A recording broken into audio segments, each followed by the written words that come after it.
Huffman? Which one? Yes, sir. Okay, and Mr. Is it Busek? Yes, sir. Okay, I hope I get that right here. I'll probably mispronounce it throughout this hearing, but I apologize in advance. Okay, here. Before we get started, any preliminary matters we need to address? Yes, Your Honor. We do have outstanding motions. I don't know if you want to take those up outside the present.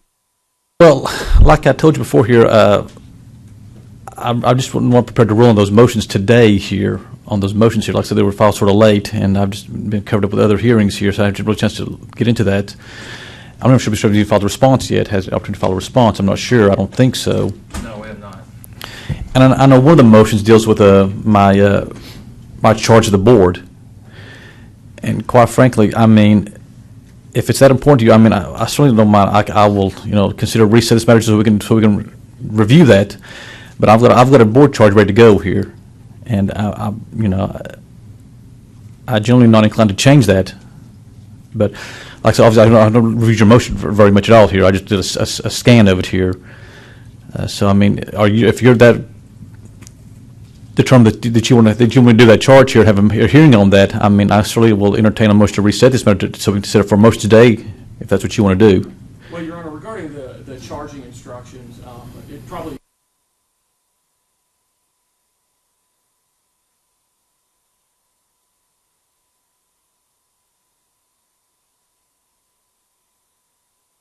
Okay, I'll also do that, and like I said, Mr. Huffman, I understand, like I said, you've not had a chance to file anything, so I will take that into account greatly when I make a decision on that because of the timeliness of the motion being so close to the hearing date. Okay, thank you. Okay. Anything else, Mr. Busek?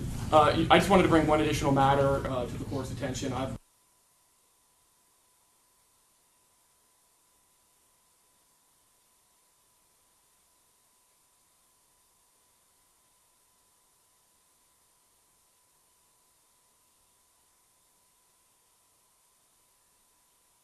Excuse me.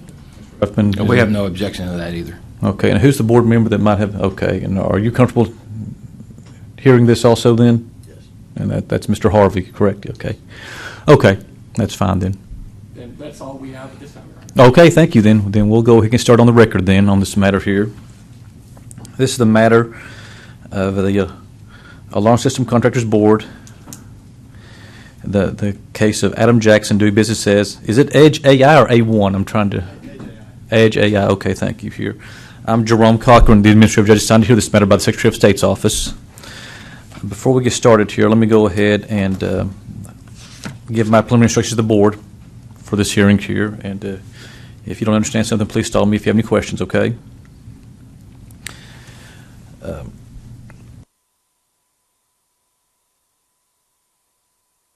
This hearing begins. I'm going to give you these instructions to help you understand how this case will proceed.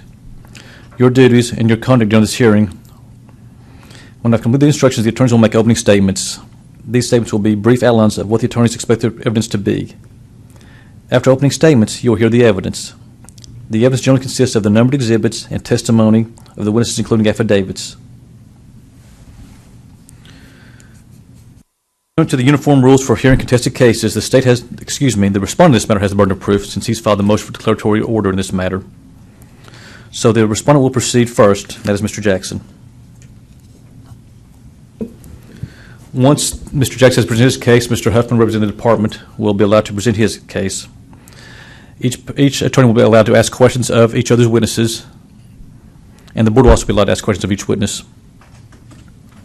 Because the respondent is the party with the burden of proof in this case, it will be the respondent's burden to establish all those facts necessary to prove every fact alleged in his order, or in his motion, The department does not have a burden in this matter.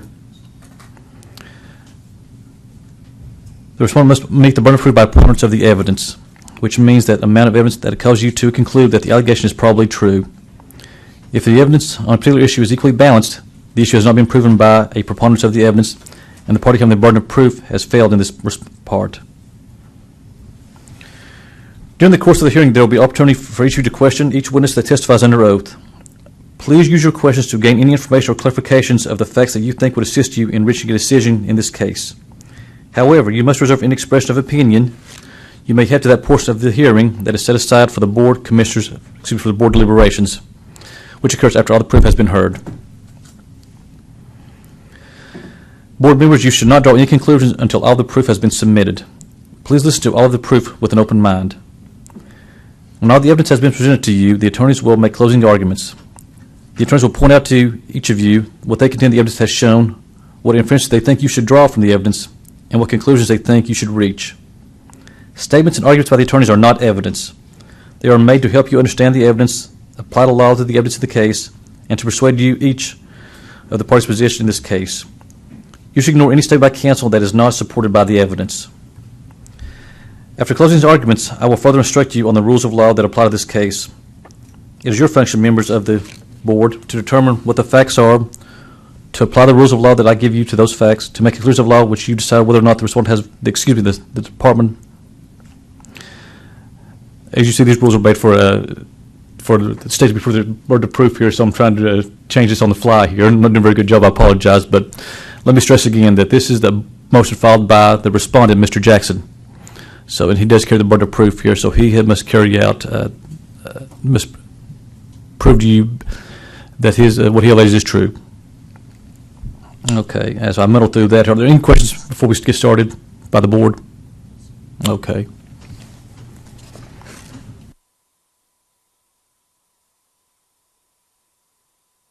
Mr. Jackson, do any of you request the rule to be for this case?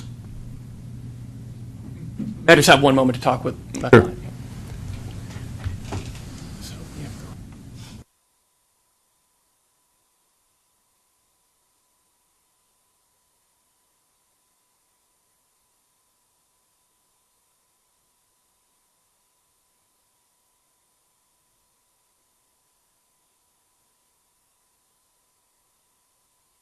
We're fine with the witnesses staying in the courtroom. Do you have any witnesses that you want to? No, we're not invoking the rule. Okay, you then. Okay, any stipulations that we need to be aware of before we get started? No, sir. I don't believe we've entered into any stipulations, Your Honor.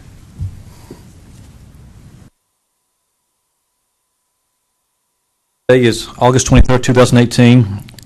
This is a hearing conducted by the Tennessee Department of Commerce and Insurance to consider the matter of Adam Jackson doing business as Edge AI. Okay. Let me go ahead and have the attorneys introduce themselves to the board just to get this out of the way here. Mr. Bruce, you want to introduce yourself first to the board? Yes, sir. Ladies and gentlemen of the board, thank you for having me. My name is Braden Busek. I represent the petitioner in this case, Mr. Adam Jackson. I'm from the Beacon Center of Tennessee, and with me Arbin, who's a lawyer who's been assisting me in this matter. And I am Stuart Huffman. I'm disciplinary counsel for the state of Tennessee, and also. Once again, I'm Jerome Cochran. I'm the judge assigned to hear this matter. Would the board members please introduce themselves also, please? We'll start with Mr. Harvey here and work our way down. My name is Keith Harvey. My name is Doug Fraker. Vivian Hickson. Richard. Scott Cockroft. Hickson, I assume you're the chairwoman of the board, correct? Okay. Do you have a quorum present for this hearing? Yes, sir, we do. Okay. And how many people are, I guess, is We everyone have a present? full board, yes, sir. Full board, okay. Thank you. Okay. Members of the board, during this time the hearing is being conducted, no discussion of this case should take place between board members, witnesses, attorneys, or other persons, unless all parties are present. The board is just like a jury and must only consider evidence introduced at the hearing in reaching its decision. The Tennessee Sunshine Law requires all board discussions and deliberations to be in public before all parties. Failure to observe the Sunshine Law may result in the board's actions being reversed or remanded if appealed. You may not use any electronic device or media such as a smartphone or computer, any internet service, or any text or instant messaging service, or any chat room, blog, or website such as Facebook, LinkedIn, or Twitter to communicate any information to anyone, to receive any information from everyone, or from anyone, or to conduct any research about this case or anything related to it. Do each of you understand that? Okay.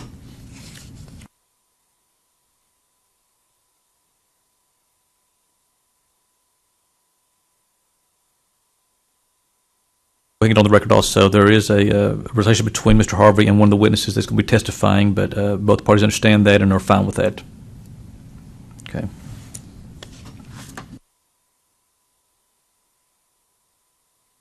Technically, I need to attach to this. We need to enter into exhibit, Mr. Huffman. I don't believe so. Bruce, do you think you want to enter in the technical record? Into the technical record, we do have exhibits, but we'll be moving to enter those in the regular. That's fine. course. That's appropriate then. Okay.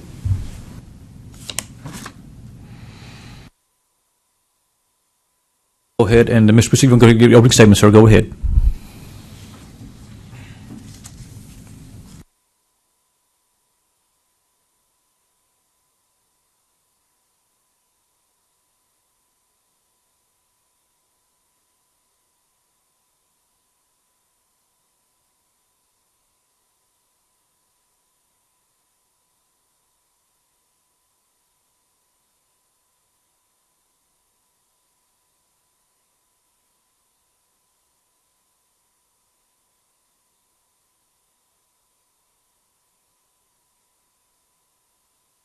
By those definitions would present a case of what we call regulatory mismatch.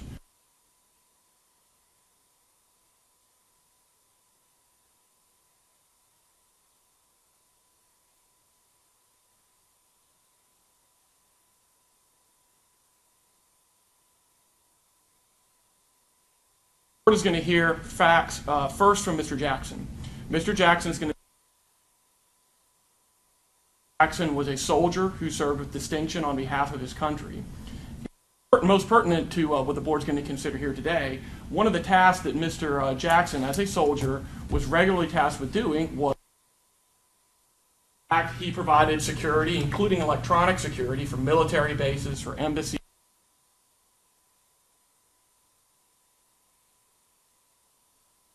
Jackson was looking to exit the service. He and several of his fellow developed a product that is facial recognition software. Now, I am the least.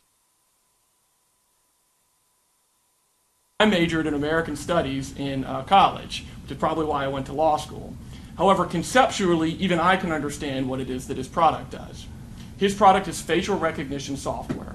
And what it does is it recognizes faces through an existing camera system, match them up with other faces that you customize in any kind of a database. So let me give you an example. If you wanted to have some kind of a screening mechanism to keep out sexual offenders, what it could do is immediately cross-reference and what happens next is important. Once the computer makes a match,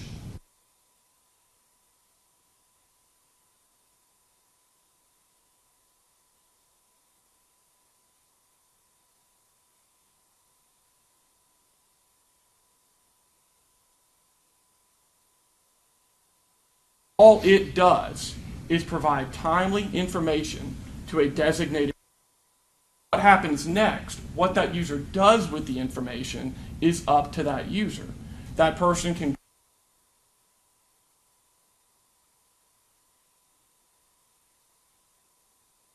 other thing that it can do is once you make that inquiry, you can make a determination.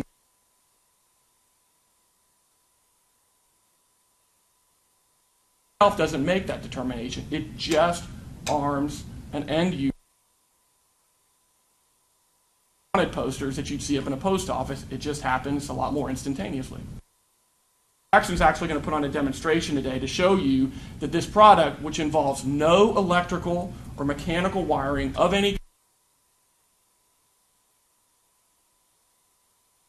box or your computer, is not in any shape or form an alarm system. And I'm going to talk a little bit more about what an alarm system is in just a minute. But you're also going to hear the proof of our expert witness. And his name is Mr. John Sarasulo. He's sitting back here right now.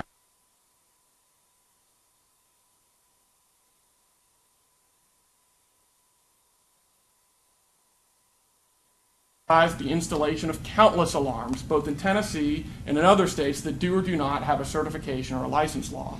He has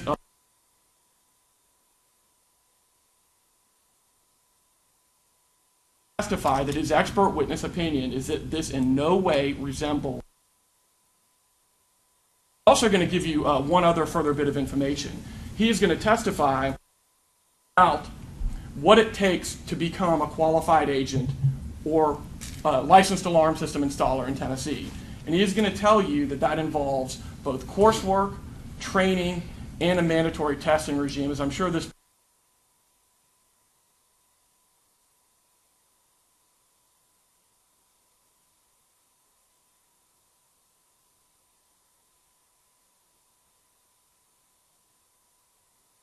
Jackson chose to serve his country instead of going to college, he falls into the requirement that he must have a 5-year apprenticeship.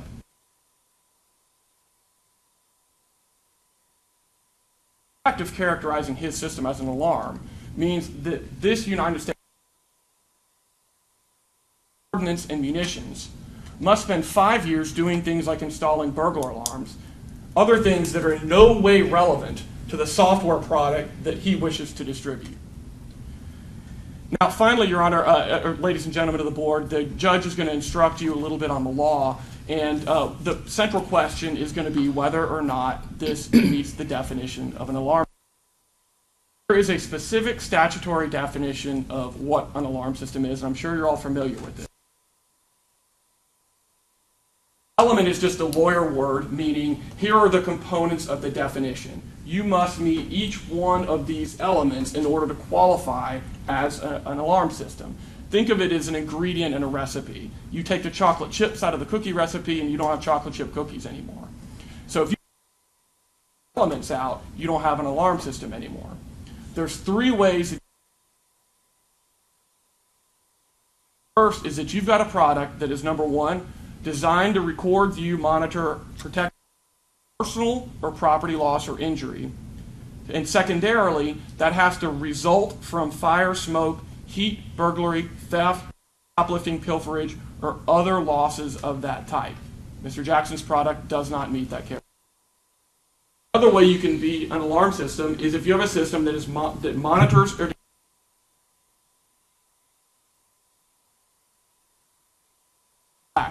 Mr. Jackson's system in no way makes a statement about whether or not this person is or is not allowed there. It just arms the user with information.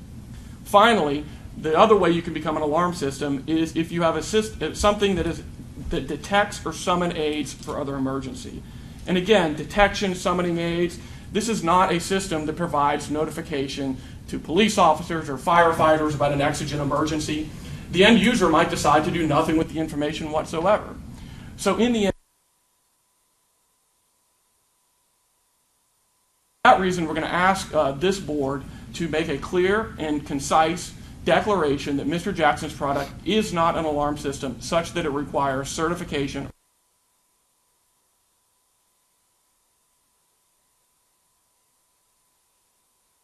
because it involves Mr. Jackson's right to earn a living.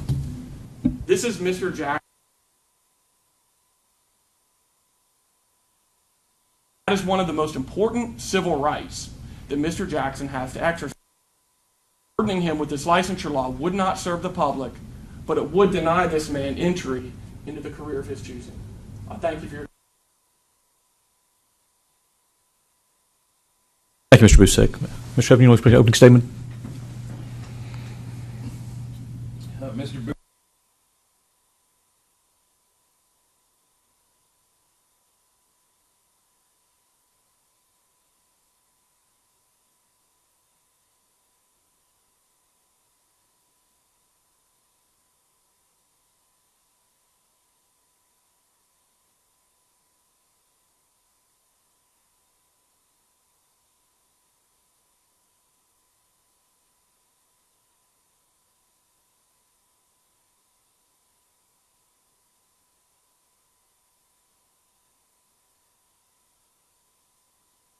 Thank you, Mr. Treppan.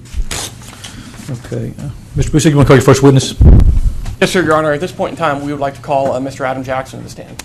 Okay, let me ask where's the easiest place for him to be at for y'all to see him answer questions? Or right over there? Okay, good, okay. Mr. Jackson, let me go ahead and swear you in before you sit down here. Please raise your right hand. You swear to tell the truth, the whole truth, and nothing but the truth, so help you God? I do. Okay, thank you. Have a seat, sir. Go, Mr. Busek. Thank you, Your Honor. And as we begin, we're going to be offering a number of exhibits through this witness.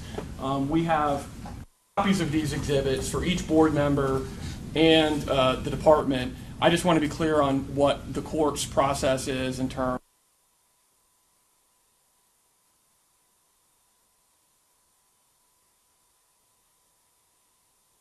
That's fine. Mr. Treppan, you have any objection to that? No, there's no objection. Okay. All right, may I begin, Your Honor? Yes, sir, go ahead. Go ahead and please state and spell your name. Adam Jackson, ADAM space JACKSON. Mr. Jackson.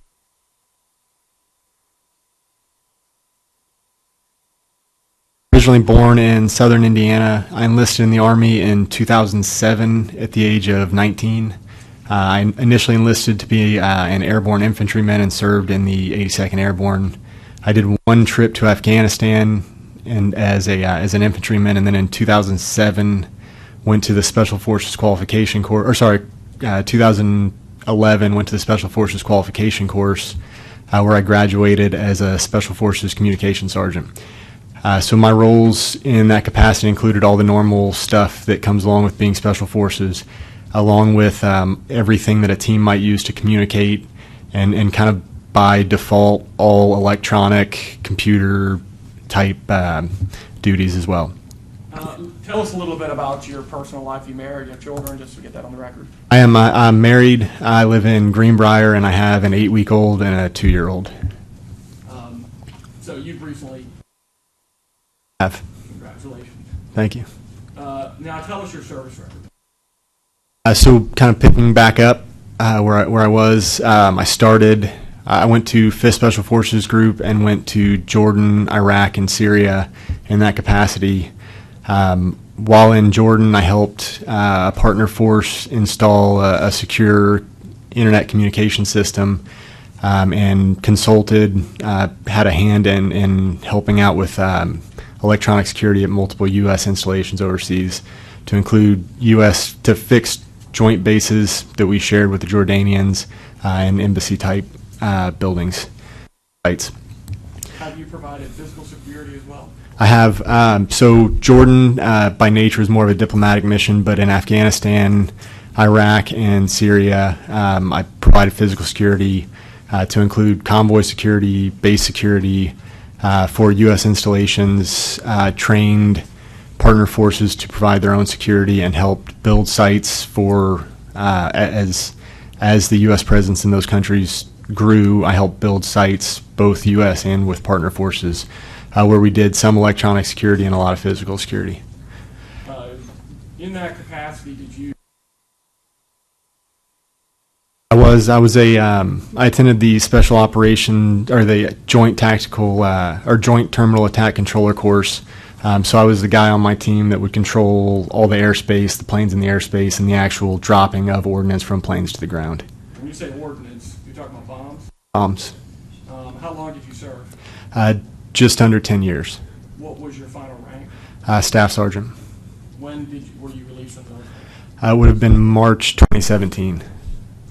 And were you honorably discharged? I was. Now, is some of the work that you did with the... It did. So at every site, a Special Forces team typically deploys as a 12-man element. In some places that's fine. In other places that puts teams at a major disadvantage having such a small force. We use force multipliers like closed-circuit TV cameras, ground sensors, things of that nature. And I was generally responsible for installing all those things at our installations. Did that involve wiring?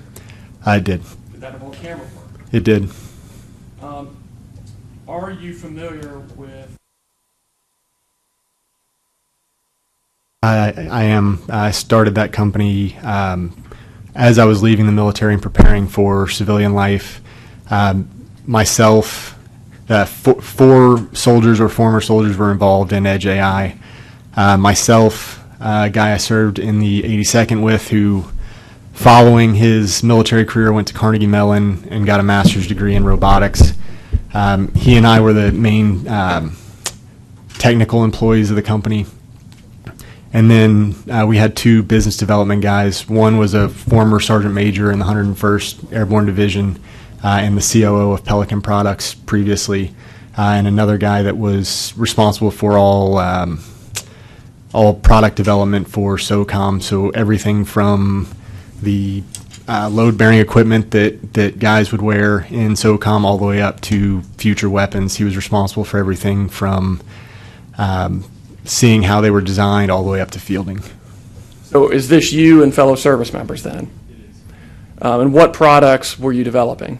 So we developed a product that basically the goal of the company was to make computer vision and artificial intelligence available to organizations that hadn't been previously available to because of budget constraints. So there's all sorts of artificial intelligent products that, in my estimation, are artificially high priced when they don't need to be.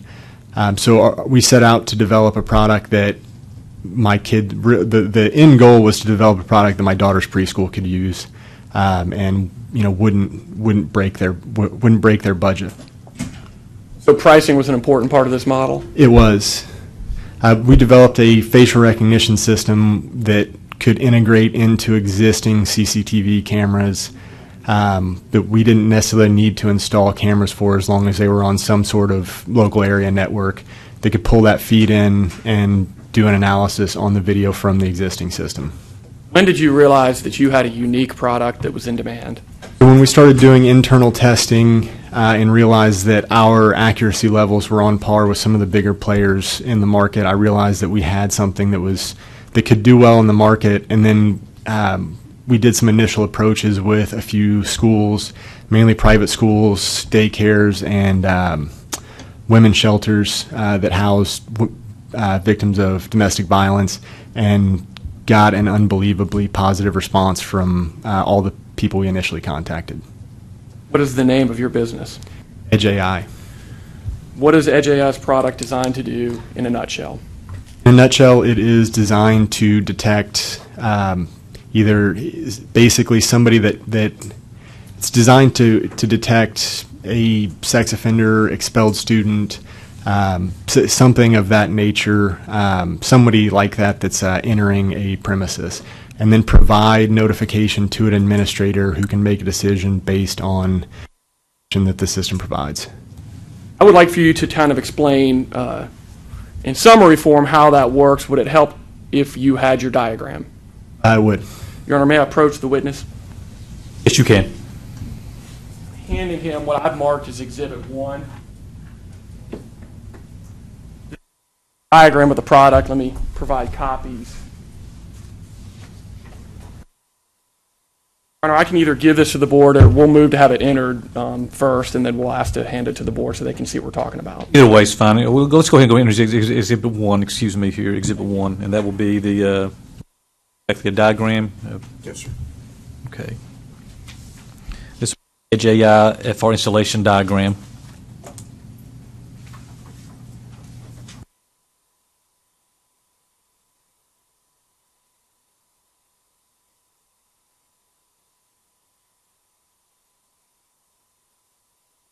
Right. Walk us through this diagram and explain to us how the system works. Yeah, so starting with the document labeled Edge AI FR installation.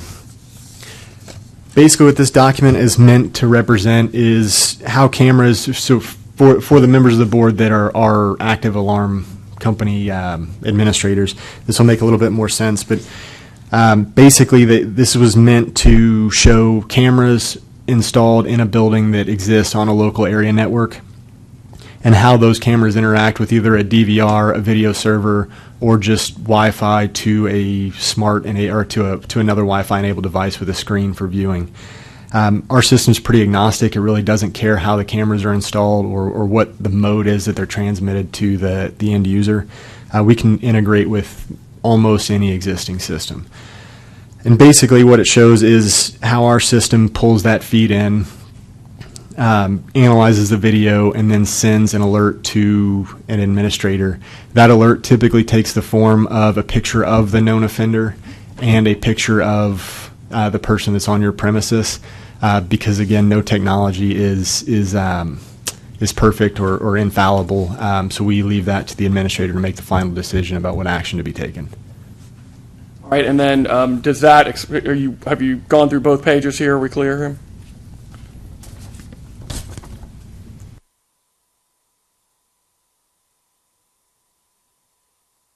Pages. Now, have you set up a demonstration of your product in the courtroom today? I have in the back corner. And with the court's permission, I'd like him to just briefly demonstrate to the board exactly how this product functions. Board see from here, do we need to move? The board does not need to move. I think he can walk over here. I think he can demonstrate it. Thanks, Mr. Huffman. Oh, No, sir. okay. Thank you.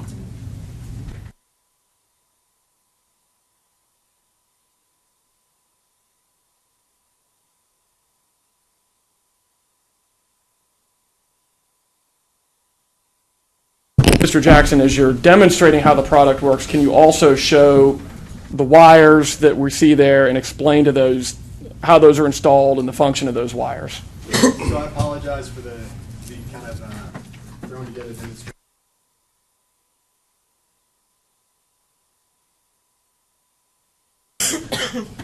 is things that would already exist in the building, whether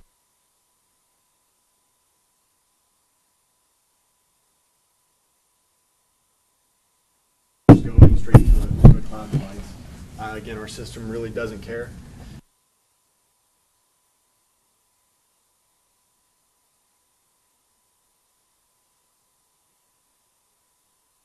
Or it might be helpful if you would approach the microphone as much as you can while you're speaking. Thank you. So the stuff on the back of the table is meant to represent things that would already be in the building. The cameras already exist in any building that we may be doing an installation in. This laptop represents the medium that our software exists on. This can be a video server, or it can just be a laptop in a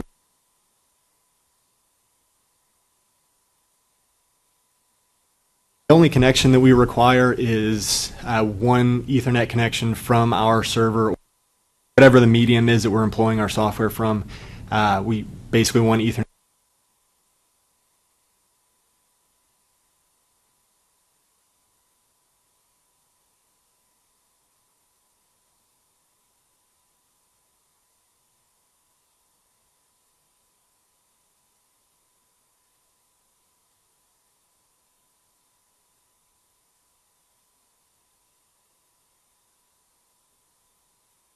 Once that connection has been made, a technician would enter the IP address or the RTSP feed address of the camera on the network.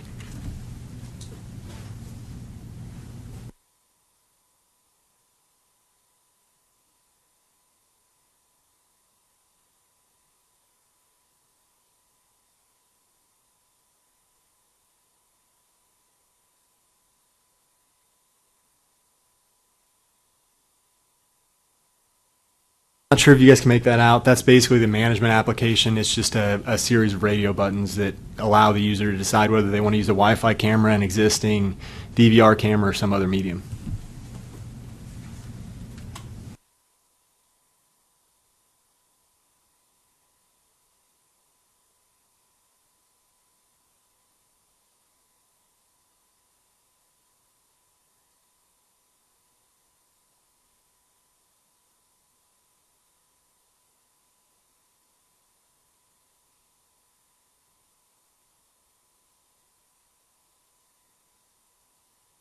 The system takes about 45 seconds to a minute to boot up, and then I'll step in front of the camera and demonstrate what happens when a match occurs.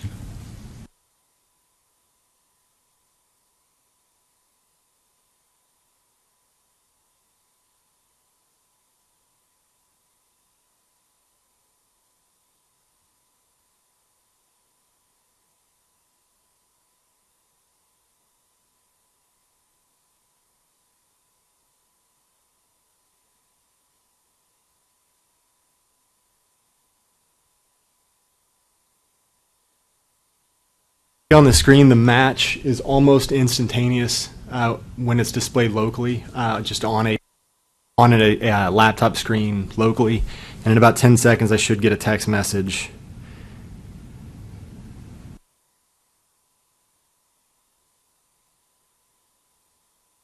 Have you gotten the text? With the court's permission, may he show this display to the board members so they can see it? That's fine.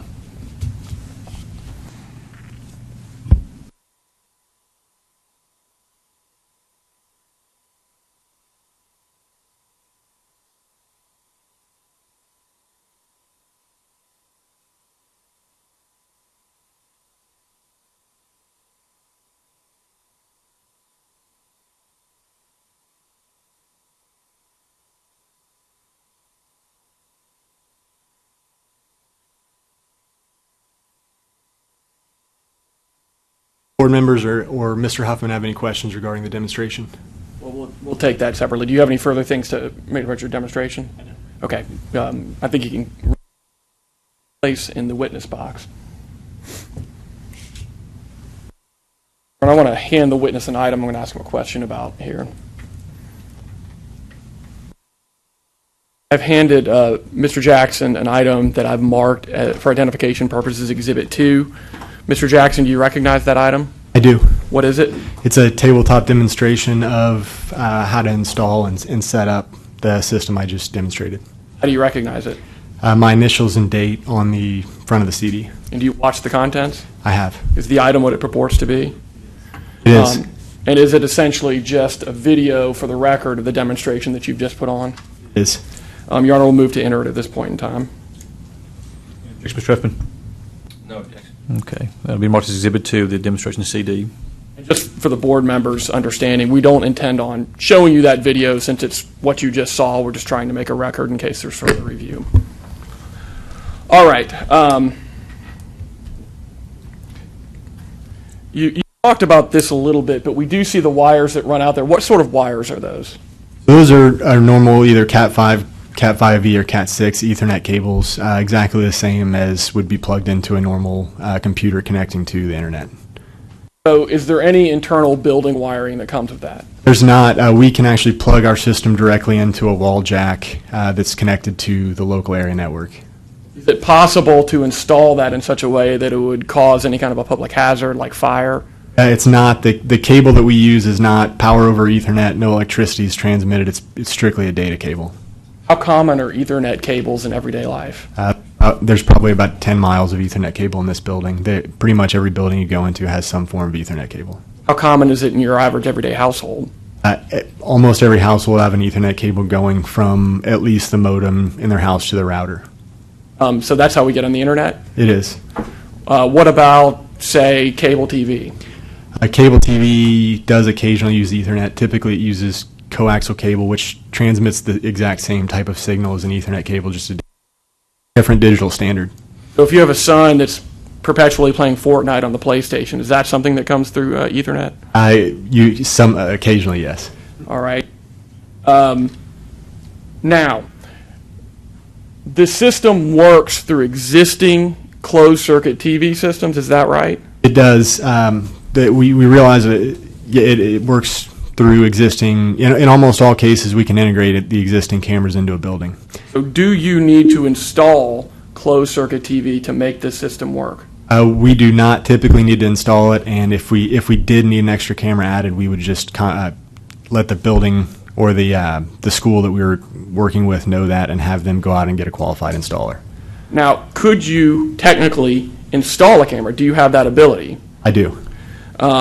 So we have a scenario where you're not installing a camera. Then we have another scenario where you would be installing a camera, but you're telling us today that the model that you're presenting to the board is that you're not going to be installing cameras. Do I understand correctly? That's correct. We have no intention of installing cameras. Now, you have also related that would it be helpful if you were able to point out spots where cameras should go? Yes, ideally we'd have a partnership with some CCTV installer and let them give them an understanding of how our system works and develop a relationship where we let them know, or they would just know from knowledge of our system, the best placement of cameras. So would that involve you going on site and making recommendations about where a camera could go? Ideally, yes. Okay. So there's a third version of this where you would not be installing cameras, but you might be making recommendations about where a camera should ideally go? Correct. Very good. Now, the database that uses, what can you tell us about the database? So the database can be really anything that our customer or client could imagine. Our initial application was going to be sex offenders and expelled students, but we could pretty much customize the database to anything our customer or client wanted. What can you tell us about the notification system and what sort of data it relates? So the notification system, again, it's highly customizable. We can do an on-screen alert to somebody sitting behind a monitor. We can do an email. We can do a text message. The purpose of the notification really is just to give information to either an administrator or someone in a position someone locally at the school to go and figure out what exactly is going on. How reliable are the matches? I mean, we believe the matches are very reliable, but very reliable in the artificial intelligence world right now is about 90%. Okay, so it's not a perfect match. That's correct. Do you represent, when you tell customers about this product, that you are telling them when they get a notice that this is for sure that person? We do not tell our customers that. What do you tell them the notice represents? The notice represents a situation that somebody should. Basically, we tell our customers that we provide the best information that we believe technology is able to provide right now, but they need to go verify the information before they take any further action with it. Now, and even when you say verification, that means, number one, that they ascertain that this is in fact the person that the system says it might be. Is that right? Correct.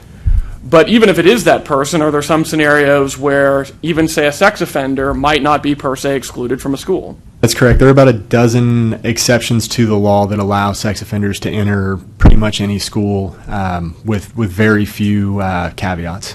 Do you let your clients know that? We do.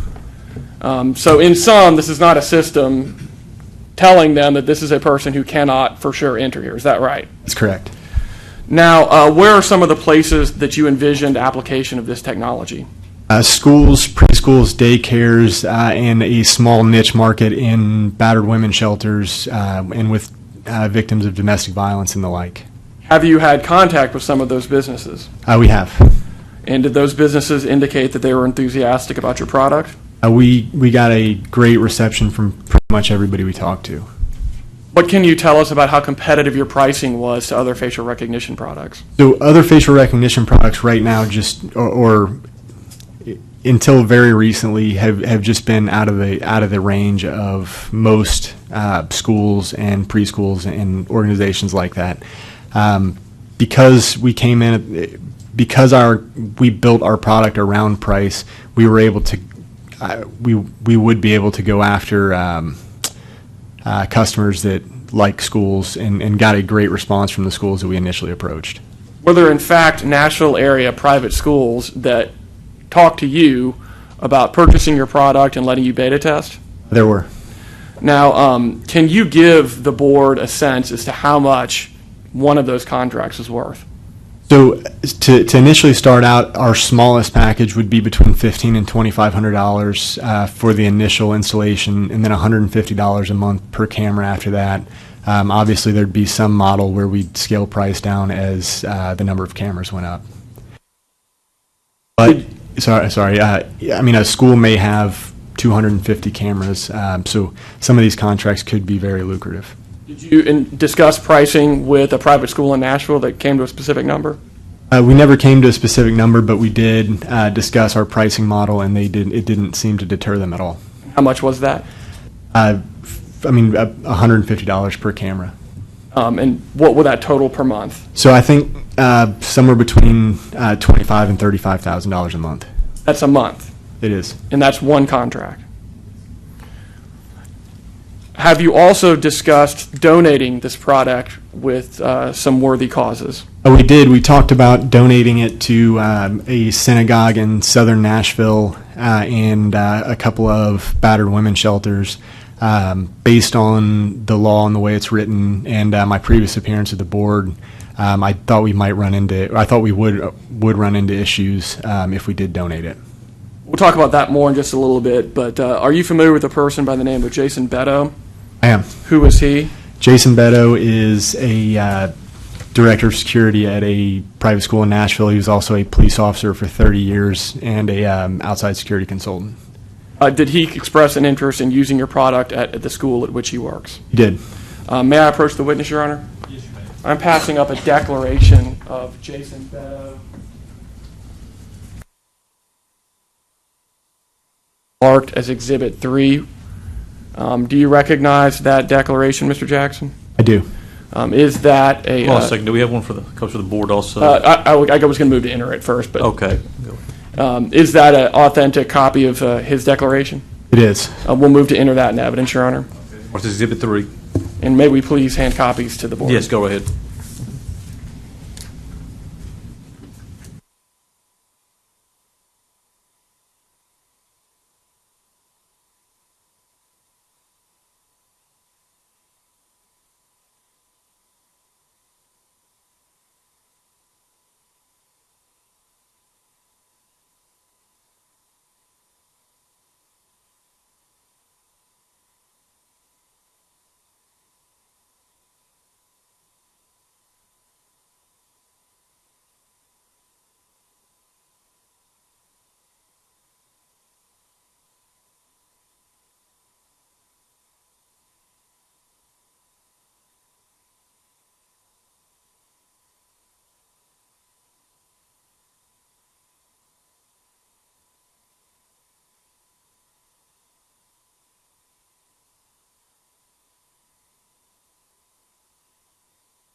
Right. Now, I believe you testified that Mr. Beto is a security director at an independent school in Nashville. Yes.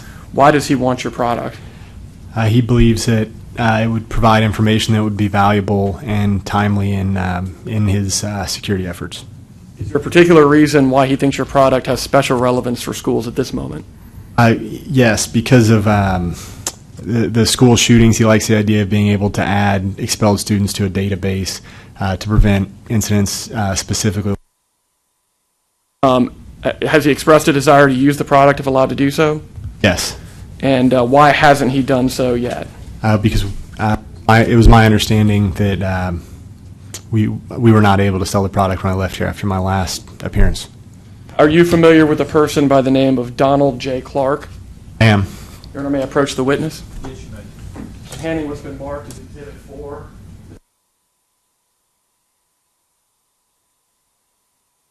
Got a true and authentic copy of Mr. Clark's declaration? It is. Your Honor, we'll move to enter evidence at this point in time. Hand the board a copy. What is Exhibit 4?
While they're finishing up, can you tell us who Mr. Clark is?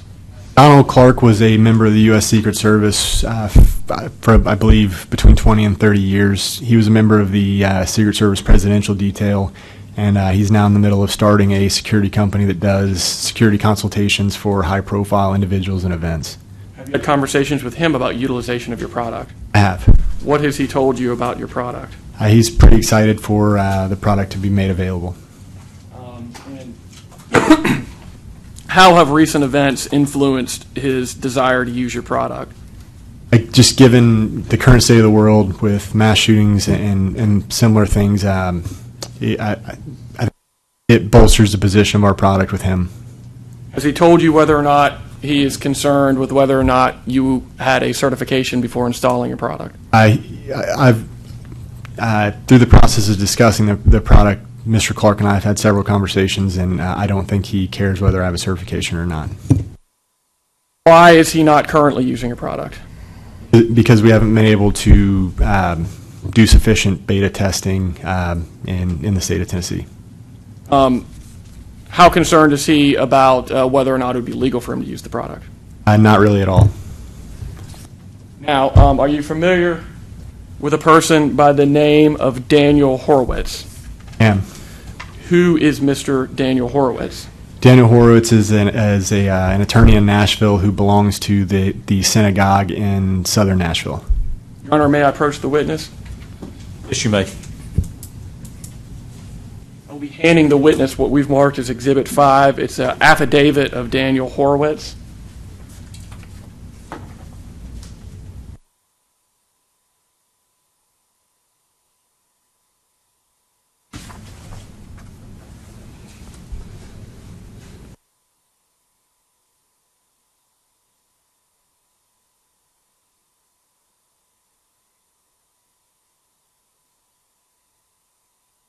Oh, I'm sorry. Have we moved into this in evidence yet? I apologize. We'll move to enter it in evidence at this time. What is Exhibit 6? And with the court's permission, may we hand copies to the board? Yes, you may.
Why does Mr. Horowitz wish to use your product? Given the events in Charlottesville and other similar events, he feels there's a heightened security risk at the Temple Synagogue, which he attends. Have you familiarized him with the capabilities of your product? I have. He has seen a demonstration. We've had in-depth talks about capabilities and limits. Has he expressed excitement and a willingness to use your product? Yes. Why is he not currently using your product on behalf of the temple? Because we don't have certification, and there was some ambiguity about whether or not we were an alarm system or not. Just to recap, we have heard about specific applications from a school, a security company, and now a religious synagogue. Is that right? It is. Are you familiar with a person by the name of Michael G. McGrath? I am. Your Honor, may I approach the witness at this time? Yes, you may. I'm handing him what we've marked as Exhibit 6. This is a declaration of Michael G. McGrath.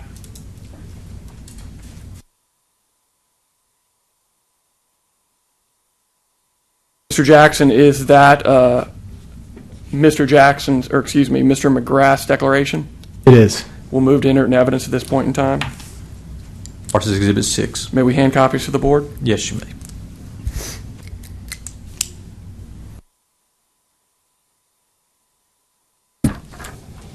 Now, before we go into the substance of this one, what have you been doing since you can't make money off your present business? How have you been supporting your family? I've been helping traveling music tours develop security policies and doing some technical assistance for artists in Nashville. Are these big name artists? They are. Hobnobbing with the rich and famous then? I don't know about that. Who's Mr. McGrath? What does he do? Mike McGrath is probably the most successful security director in the country music world right now. If you listen to 2 songs on the radio, Mike probably represents one of them as their security director. Who are some of the past artists that he has provided security for? I believe there are NDAs on those that he's never. Look at paragraph 3 there.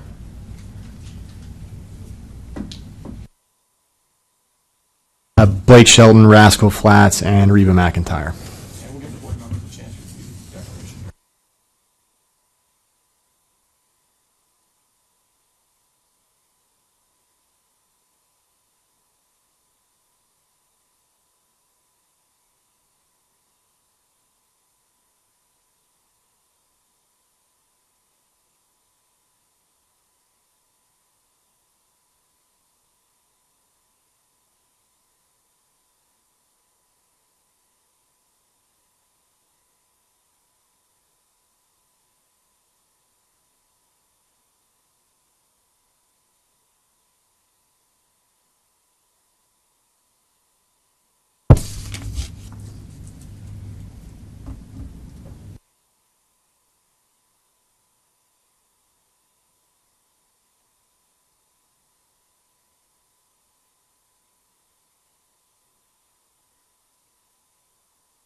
Personally familiar with Mr. McGrath?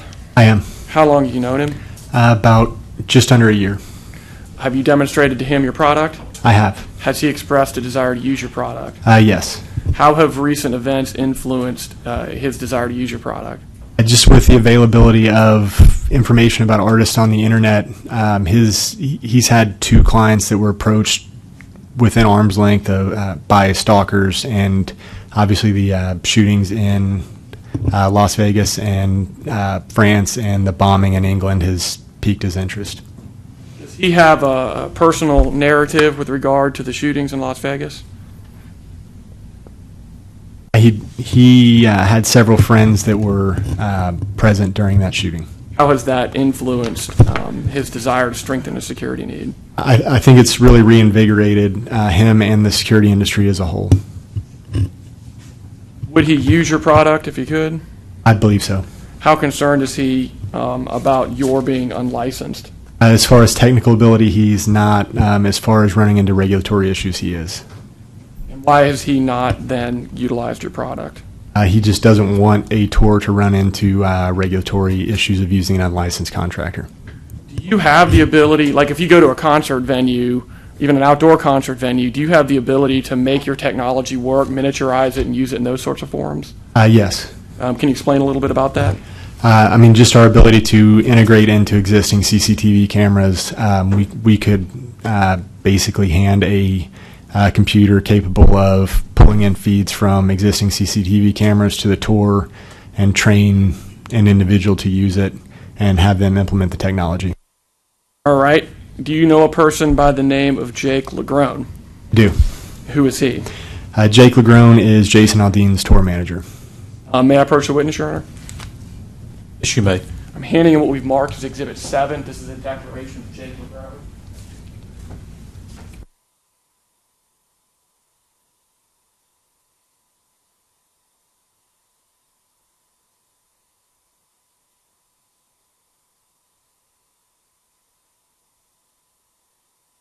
Your Honor, will move to enter into evidence at this point in time. It's Exhibit 7. And may we hand out copies to the board? Yes, you may.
Okay, Mr. Jackson, you have a relationship with Mr. Lagrone? I do.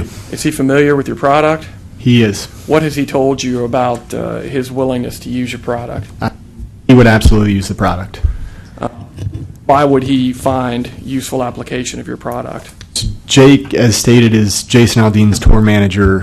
When the shooting started in Vegas, he ran to the bus with his wife and an infant that happened to be near the stage and was on a bus that took rounds during the actual shooting. So of everybody in the industry right now, I think Jake probably takes security as seriously, if not more seriously, than anybody else. How would your product assist him in strengthening his security needs? I mean, there's always the potential that we could identify a dangerous criminal through databases. The other use would be developing blacklist for artists like Jason, who are known stalkers or people that have caused issues at his shows in the past, and identifying them early. Why is he not currently using your product? The ambiguity as far as the licensing issue goes.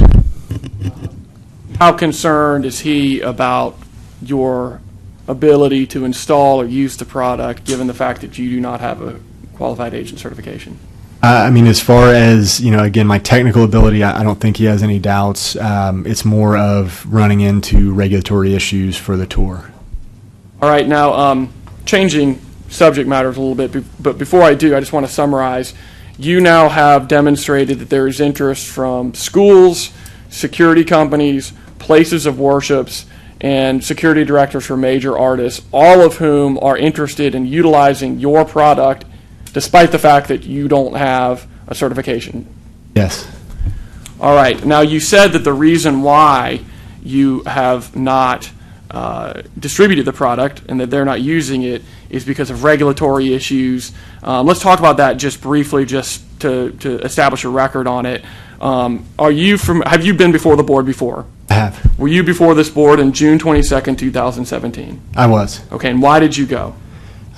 out of an abundance of caution, I didn't want to run into regulatory issues later, so I came for clarification from the board. All right, was that hearing recorded and transcribed? It was. Have you reviewed copies of that transcript? I have. Your Honor, may I approach the witness?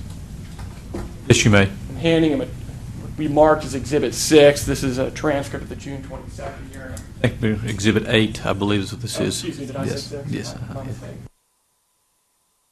Marked as 8. All right, is that a copy of that transcript? It is. We'll move to enter it into evidence. What is Exhibit 8? Well, with the court's permission, we'll hand out copies to the board. Go ahead.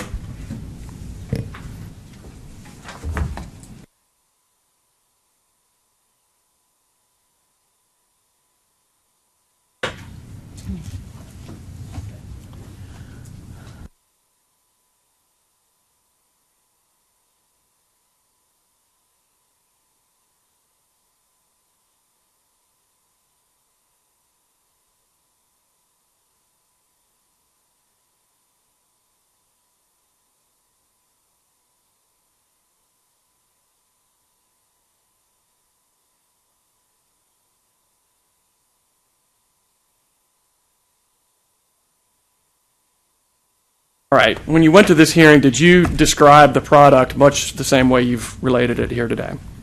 I did. Did anyone there tell you whether or not you needed to get a license?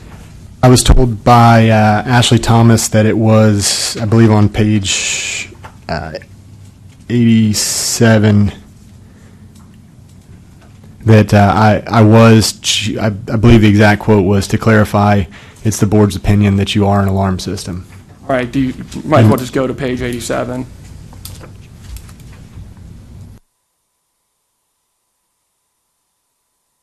And in short, just to clarify, the board's decision is that your system does meet the definition of an alarm system and that you will require licensure.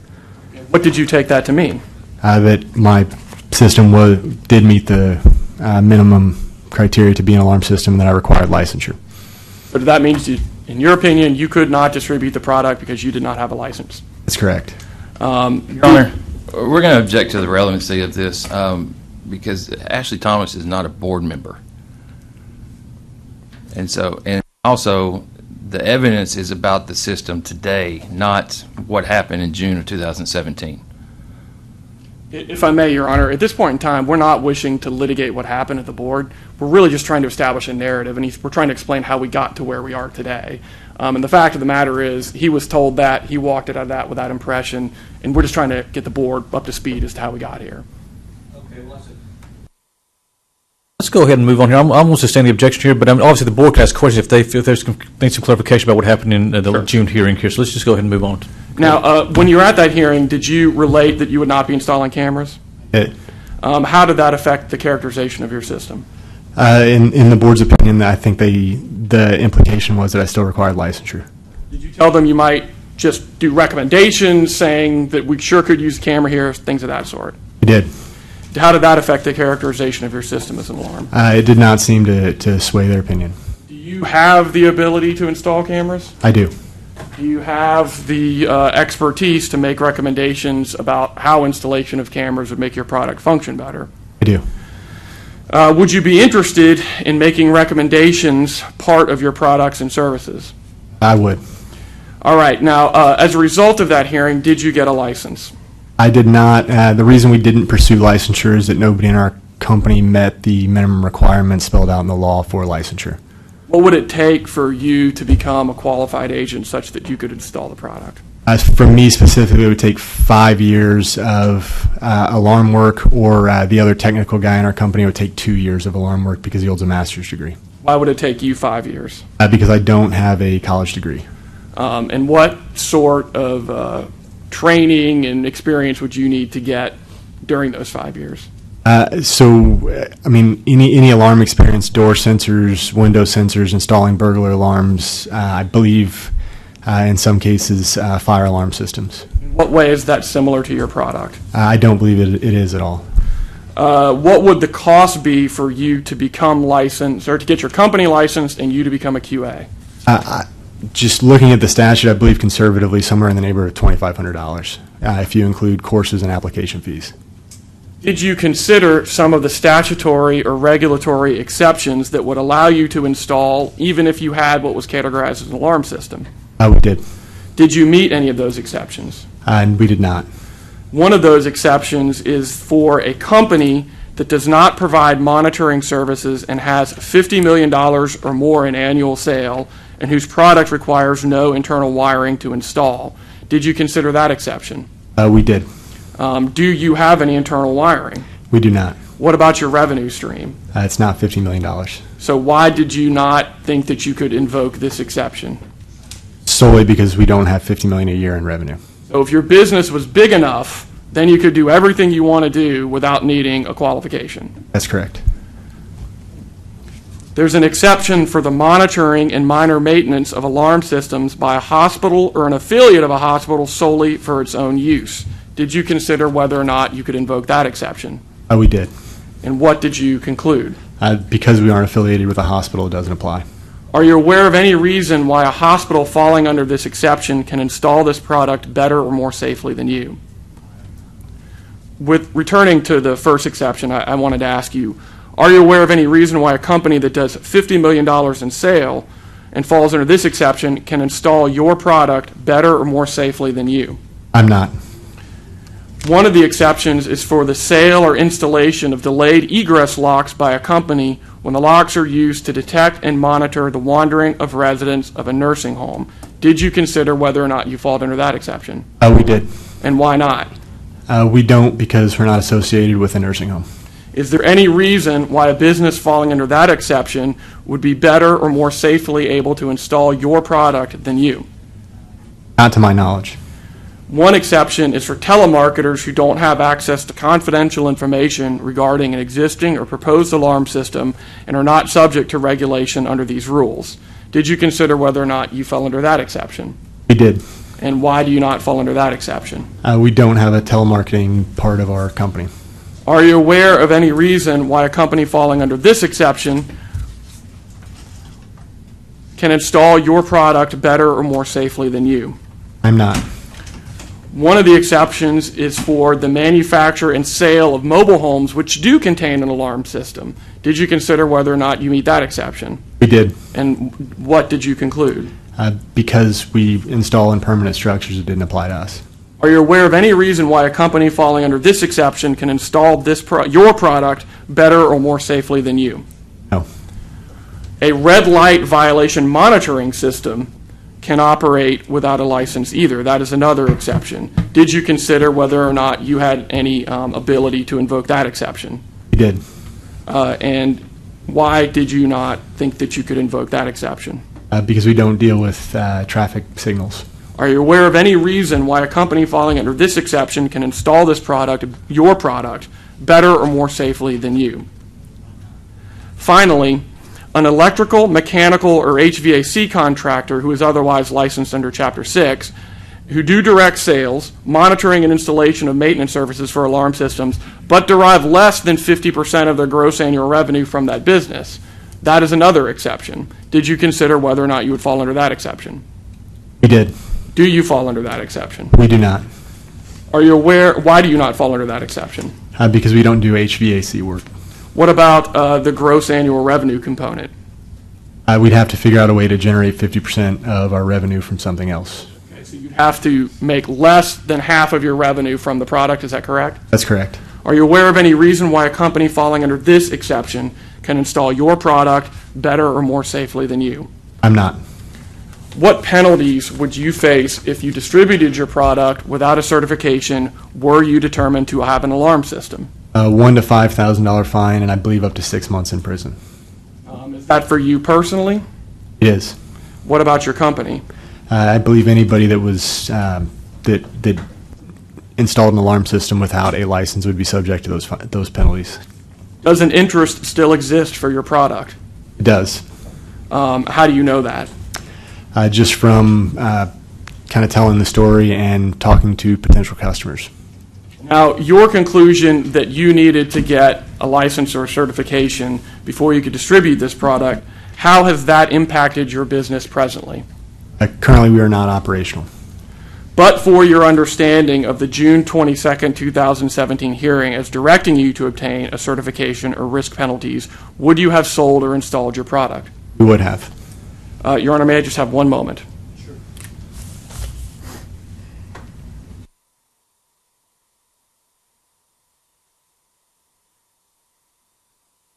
All of these events occur in the state of Tennessee? We did. Your Honor, I have no further questions of the witness at this time. Okay, thank you. Mr. Hubbard, you have any questions for this witness? Yes, I have a couple of clarifying questions. You said something about you were going to partnership with a CCTV company. Are you actually going to partner with that company? So I actually asked for clarification during the June 22nd hearing of where the line is between a joint venture and just a preferred vendor. And I'm still a little bit hazy on it. As we go down that road, I'd figure out where that distinction was, and we'd work around it, or work within the parameters of that distinction. So you would partner with the CCTV company? I mean, as far as partnering, we'd probably just have a preferred vendor that we would recommend to potential clients. And also, you said that you felt like the board said you needed to be licensed. Did the board actually make a motion, second that motion, and then vote telling you that you needed to be licensed? Your Honor, I thought there was an objection made and sustained on this exact basis. I don't think the hearing is relevant to what we're doing today. Here is my opinion here. We're just hearing for the board now. According to my reading of the hearing transcript earlier, there was nothing ever done decided by the board during that hearing. So I don't think that's relevant this time now. So Also, is your product operable today? I mean, we have an operable software system, but we have not put any out in the public. Thank you.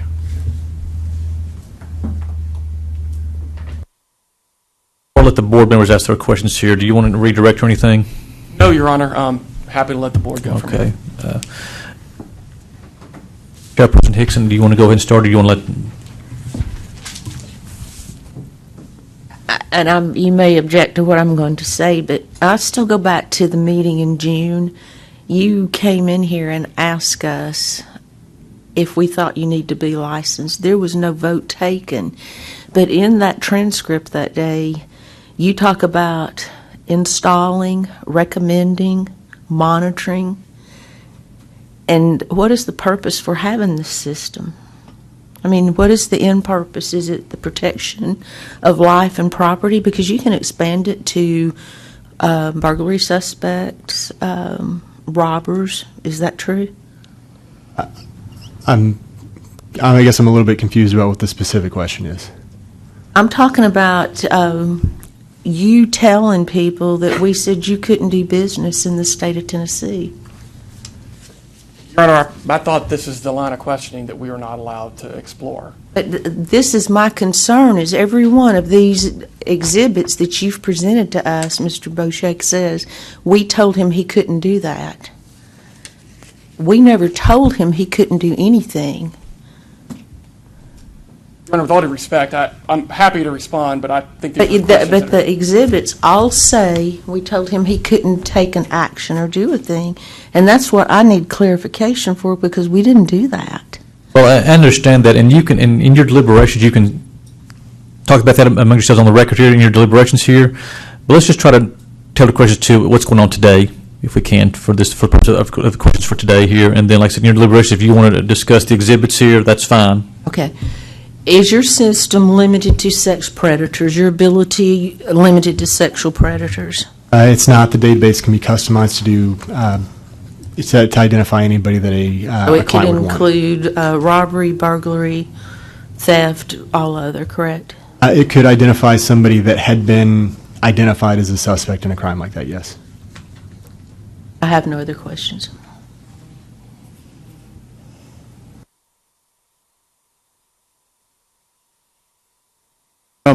Do you feel that your personal history has some, that it has some relevance to how these people's opinions and all of these statements are? I mean, I think you're an upstanding person, and that has a lot to do with probably their feelings of why they would still do business with you without being licensed. Do you feel your background has some input on that? Not sure I understand the question. Do you think if you were a sex predator, they would still feel the same way? I would hope not. Do you think that someone else, a competitor of yours, should be able to go into this business? If say you have a competitor that's a sex predator, should he be able to install this same system? I'm not a legislator. And I think this was already asked, but can you get a license at this point? Based on the letter of the law, nobody in my company qualifies for a license. Were you offered for the board to accept your current experience? I was told I'd have to submit an application to the board and pay the fees in a non-refundable way before the board would look at my experience. Did the board not give you a recommendation that it would be highly likely that your experience would be accepted should you apply? That was never. I never construed it that way.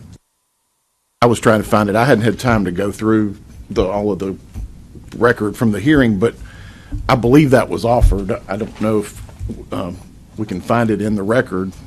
And again, if you want, we'll have a chance to recess before I give my charge here for y'all to review the evidence here, if that's individually by yourselves here, and then we'll go back to the deliberation part of the hearing today. Then that can sort of be brought out if that's what you want to do. One last question.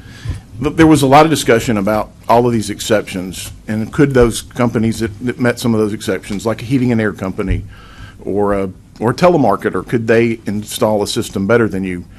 Could they install under that exception? Could a telemarketer install your system under that exception? A telemarketer doesn't have the ability to install my system. I don't, unless they have some significant technical background. Through licensure, are they able to install your system? I haven't researched the matter.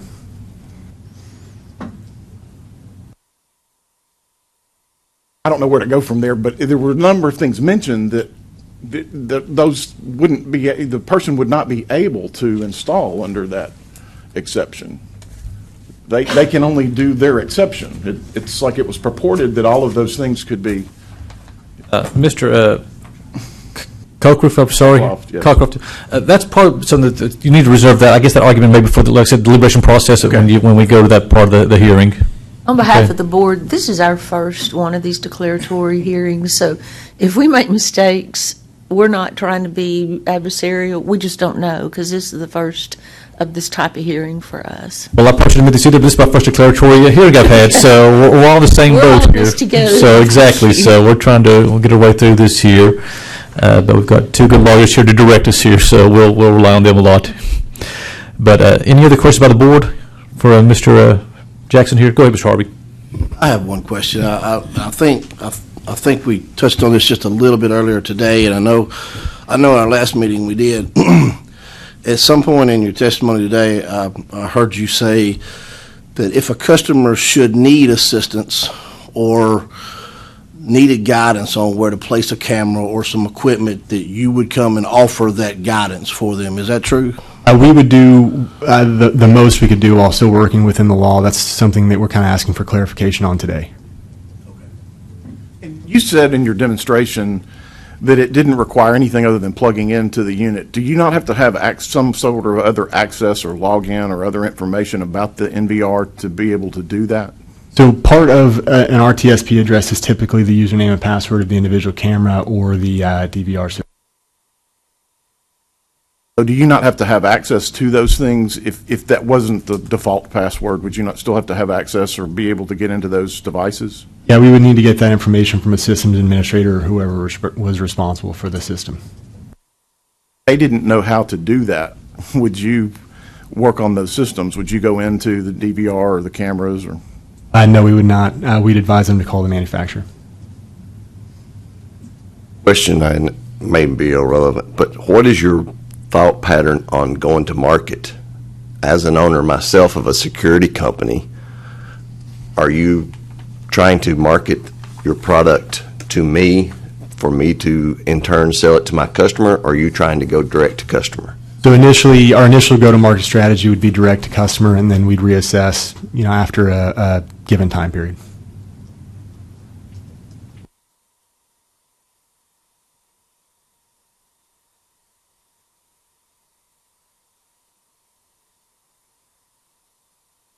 Any questions by the board members? Okay, yeah. So can you kind of redirect? Just briefly, Your Honor, you were asked some questions about is this limited to sex predators or the potential applications was the line of questioning, as I understood it. In the end, who is going to make the determination about whether the individual in the notification is the person that the system says they may be? The person receiving the alert, so typically a school administrator or somebody that acts in that capacity. Is the system making any sort of representation that this is a burglar or this is a sex predator? It's not. It just says the person resembles a sex offender or a burglar. And then who is the person that's going to make that ultimate decision about whether this fits the characterization of a burglar or a sex predator? The person receiving the alert, typically a school administrator. That's all I have, Your Honor. Have anything else? No questions. Okay. Thank you, Mr. Jackson.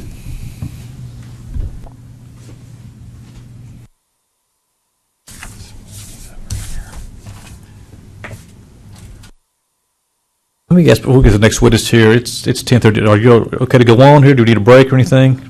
Board members? I think we'd like to a 15-minute break. Okay, we'll take about a 15-minute recess then. Thank you. Mr. Bush, you can call your next witness. We will call John Sarasulo.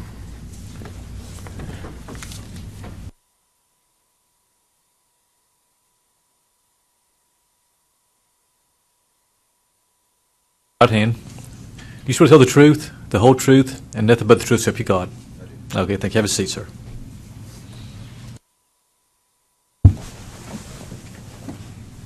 Please state and spell your name. First name John, John. Last name Sarasulo, Cerasulo.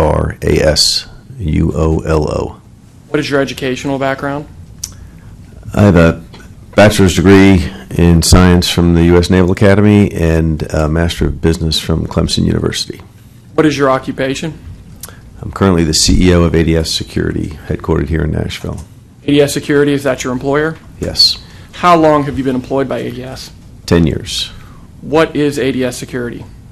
We are the 19th largest security company in the United States. We have 24 offices across 8 states in the southeast United States. So can you give us a sense as to how big ADS is? Now, we have 450 employees. We monitor over 100,000 customers from our monitoring center and install something around 10,000 systems a year, alarm systems a year. Did you say how many states you were in? 8 states, How many locations do you have? 24 locations. I believe you mentioned this a second ago, but does ADS, does that business include the installation of systems qualifying as alarms under Tennessee law? Yes, it does. And what is your current position? Chief Executive Officer, CEO. How long have you had that? I've been CEO for about 6 years. I was president for 4 years prior to that. What are your duties in that position? So I oversee all operations and across the entire organization, our monitoring center, our installation and service operations, and all of our financial operations. How many employees did you say you had? About 450. Are they all under you? Yes. Do those employees include certified, qualified agents in Tennessee? Yes. And what sort of professional accolades have you garnered? We were the 2014 National Dealer of the Year from SDM Magazine. They picked the best security company in the country each year, and we're a multiple-time winner of many Dealer of the Year awards from manufacturers such as Honeywell. Do your regular daily duties include the monitoring and supervision of qualified agents in Tennessee? Yes. How long have you been doing that? 10 years. Have you overseen the installation of alarms? Yes. How often? It's a daily responsibility of mine to oversee the installation of systems. I am present at a very small percentage of those installations. I spend some time in the field, but I'm responsible for all of them, somewhere around 10,000 per year. Somewhere around 10,000 per year. Did I hear that right? Yes. Do you understand the technology behind alarm systems? I do. Do you keep up with the technology? I do. Have you ever been called upon by other professionals in the field to offer up your opinion on alarm systems? Yes, I'm a regular speaker at industry events where I'm often in that role. Your Honor, at this point in time, we would move that John Sarasulo be declared an expert in the field of alarm systems. Objection, Mr. Huffman. No objection. Okay. He's recognized as an expert. Now, you say you're present in multiple states. Do you oversee the alarm companies and alarm systems installation in other states as well? Yes. Do all the states in which ADS is present have mandatory certification or licensure laws? No. What are some of the states that do not? Kentucky is an example of a state that we operate in that has no burglar alarm licensing regime. Returning to Tennessee, just to give us an overview, how many categories of alarm system are there? 4. What are the 4 types? Burglar alarm, CCTV, fire alarm. And do each of these categories have separate testing? Yes. How does someone become certified as a qualified agent? So there's a lot of studying that has been. They have to meet the requirements of education and time and experience in the business. If they meet those and other qualifications, then they have to study and take an exam for burglar alarm and fire alarm. It's a 5-hour exam. Do you start out as a tech? Generally, most of those qualify. They don't necessarily have to, but most of them do, yes. Who administers the training? So there's lots of different ways you can prepare for the exam. There's plenty of opportunities for outside training, and a lot of the training is done internally. We do a lot of the training in-house. What sort of experience requirements are there for someone to become certified?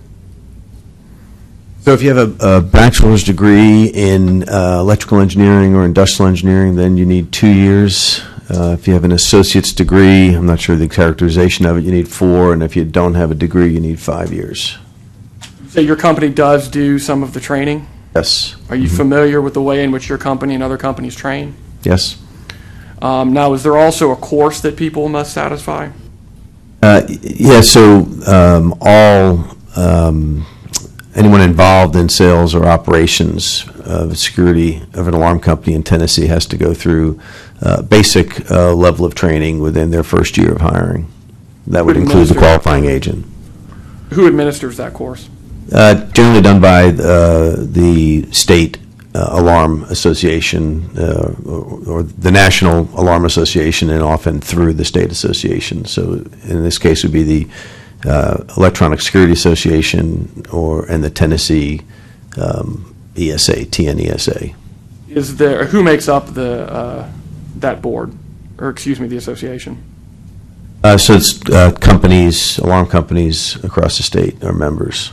Is there a national course that's administered by the state associations? Yes. Are you familiar with the test that Tennessee requires? Yes, I've studied for and taken the test. Is it mandatory that to become certified you have to pass this test? Yes. Who writes the test? It's written by the Electronic Security Association. Are you also familiar with the Tennessee Alarm Systems Contractors Act of 1991? Yes.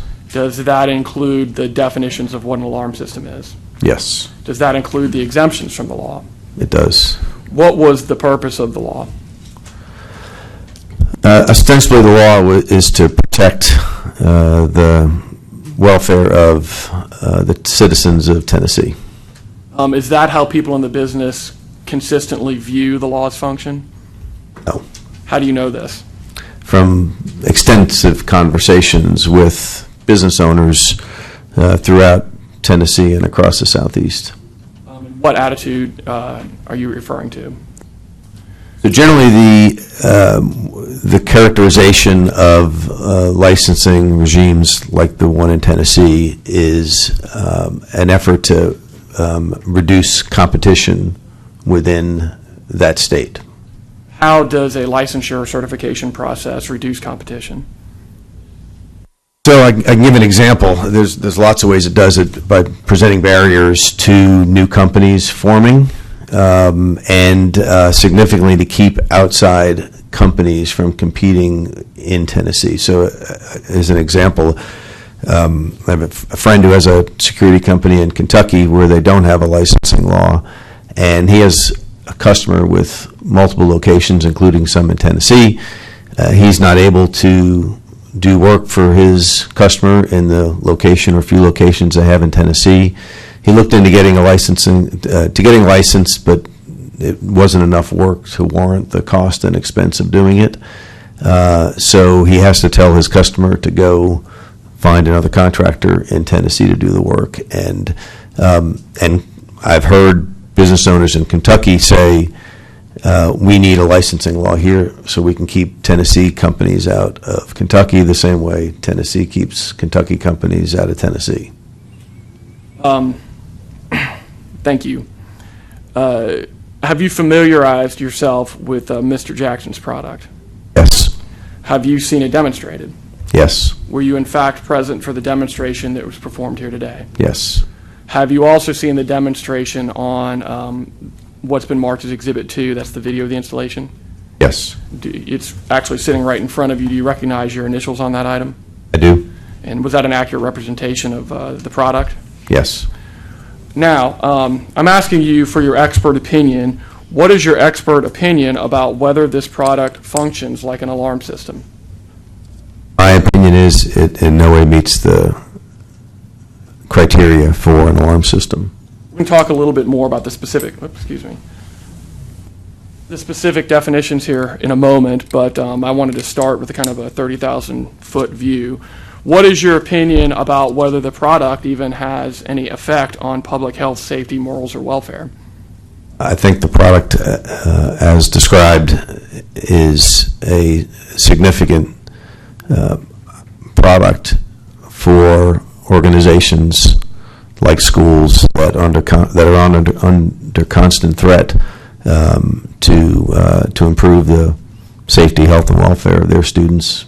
What is your expert opinion about whether either the installation or utilization of that product could ever have a detrimental effect on any public health, safety, moral, or welfare? I can't think of any way in which it would. Now, let's contrast this with, say, a motion sensor or burglar alarm. Can you come up with ways that a defective installation might legitimately affect a public interest? Yes. And can you articulate that?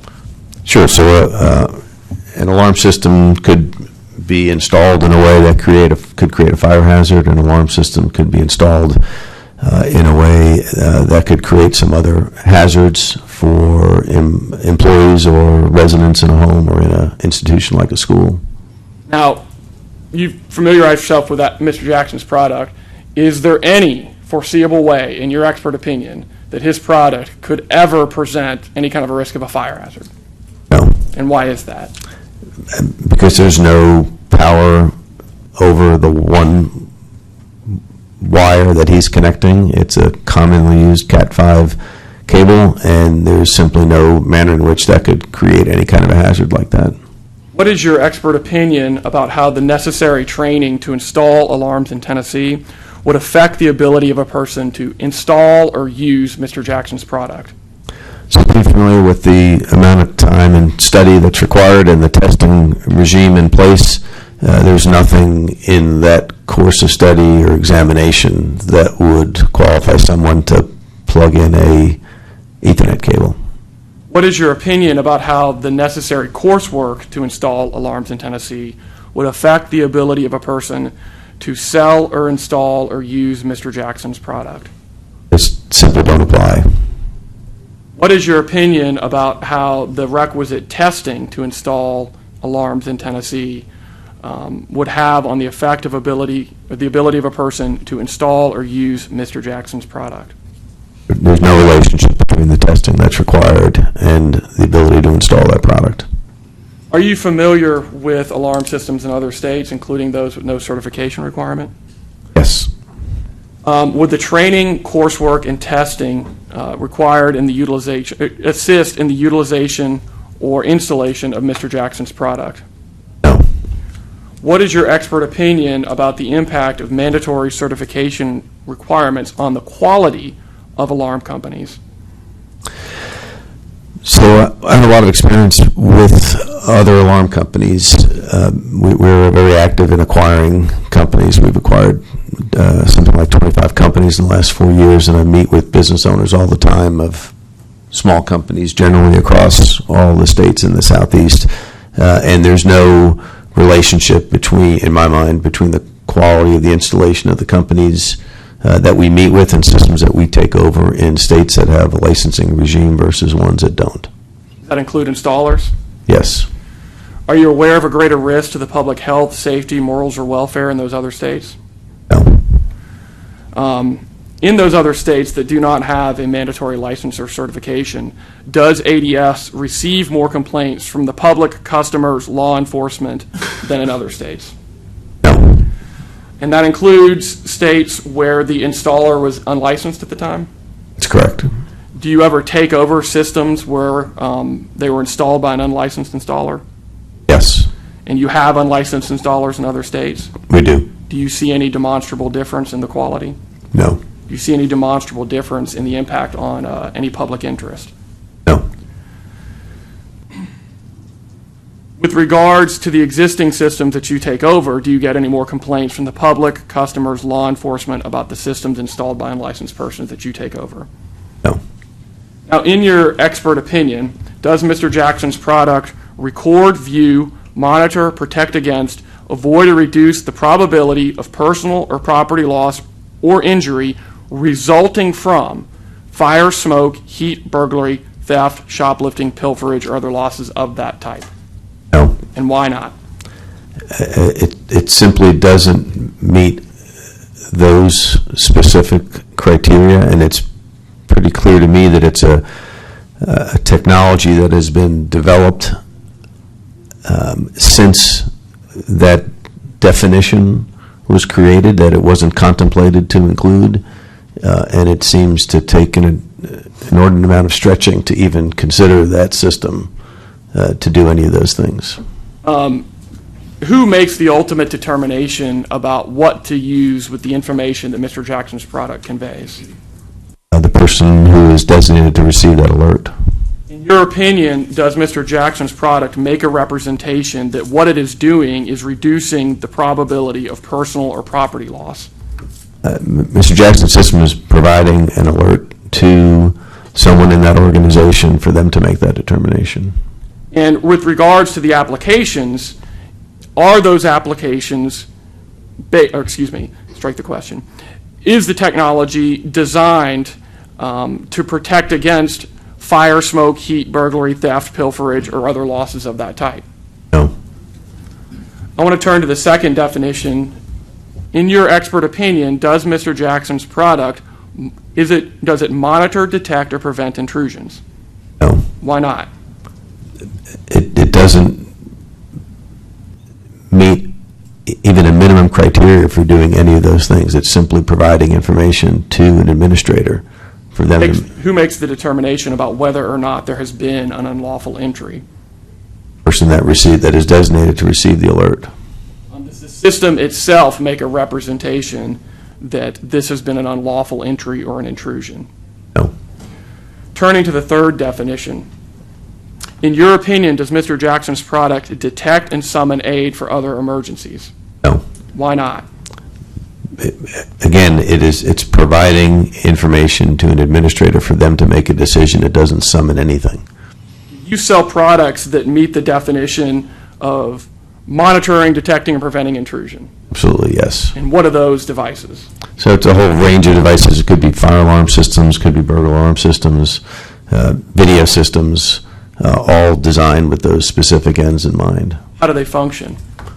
A variety of ways. They're electronic systems, so it's interconnected detectors in some sense. It could be a smoke detector or a motion detector, depending on what it is you're trying to detect, but they identify a condition, and once that condition is identified, communicate that to a monitoring center that can respond appropriately by calling police or fire as necessary. Okay, so how is the alert that it creates different than what Mr. Jackson's system does?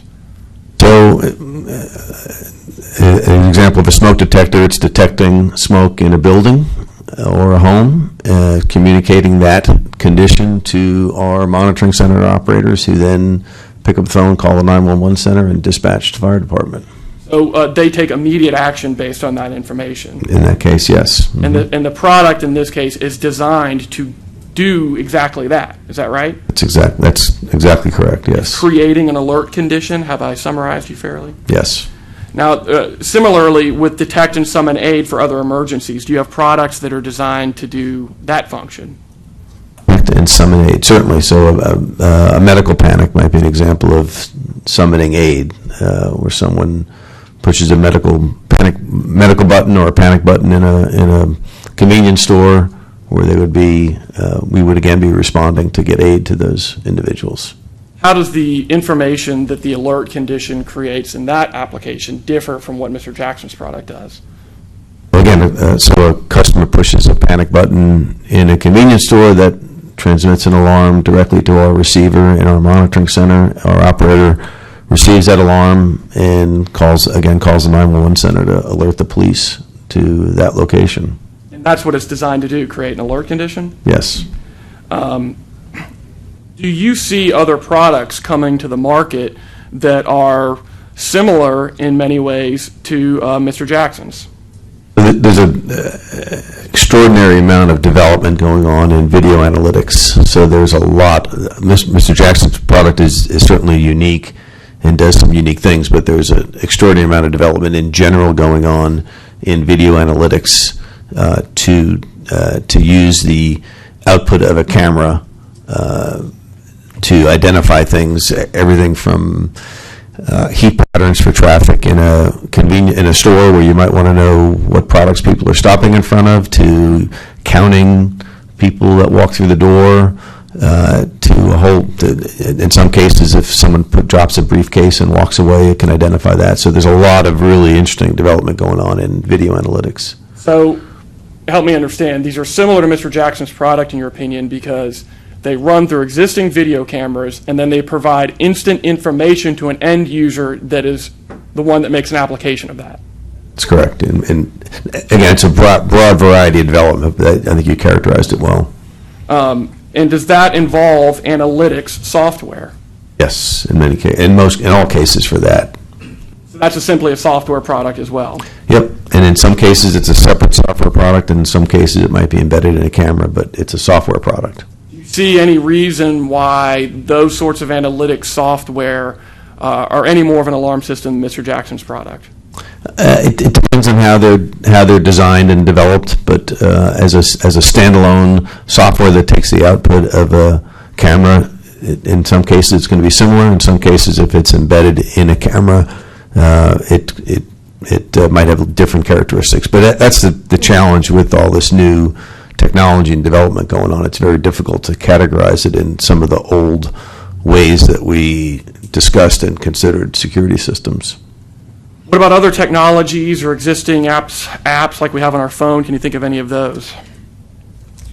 Yeah, there's a whole range of new products, residential and commercial applications, from doorbell cameras and small little cameras that folks have in their home, to a whole range of new developments going on among commercial products. So it's a rapidly changing field. There's probably more change and disruption going on in our industry in terms of technology in the last 5 years than there has been in the 10 or 20 years before.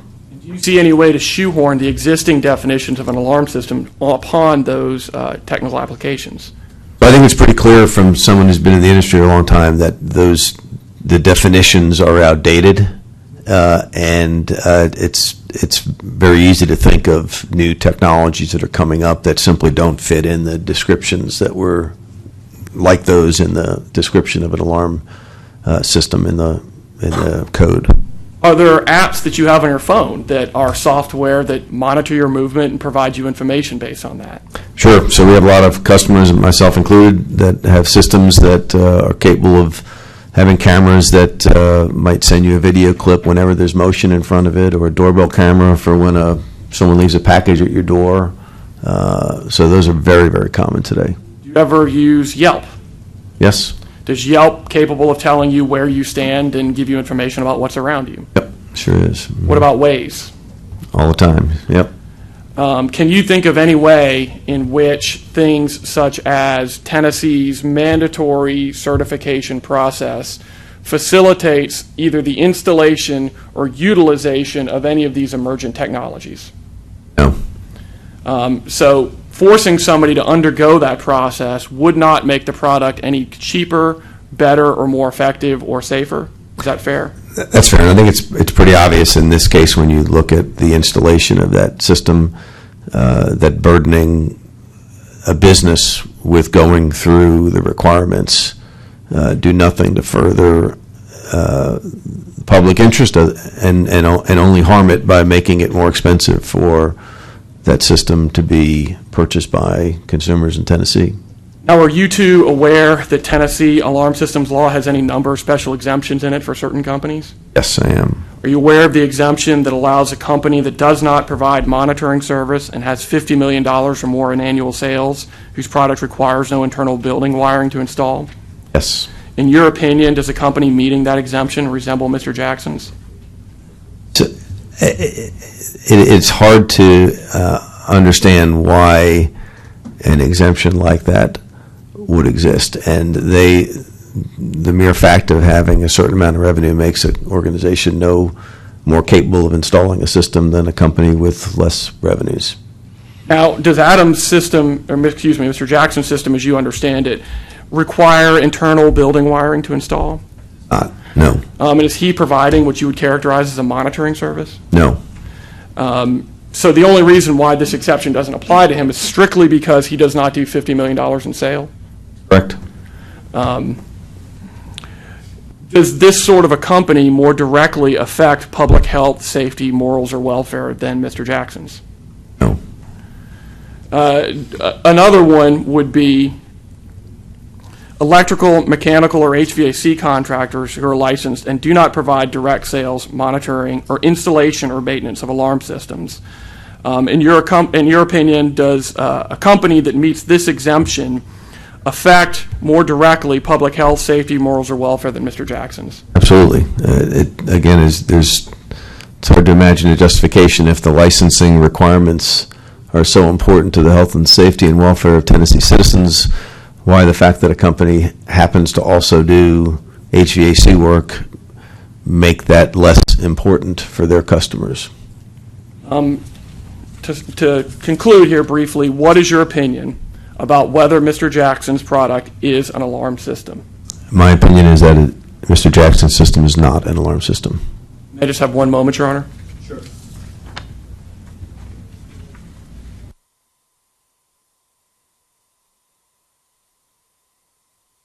Thank you. Okay, Mr. Huff, do you have any questions for? I'm sorry. Please pronounce your name again one more time, please. Certainly, Sarasulo, and I'm Sarasulo. Okay, thank you, sir. no problem.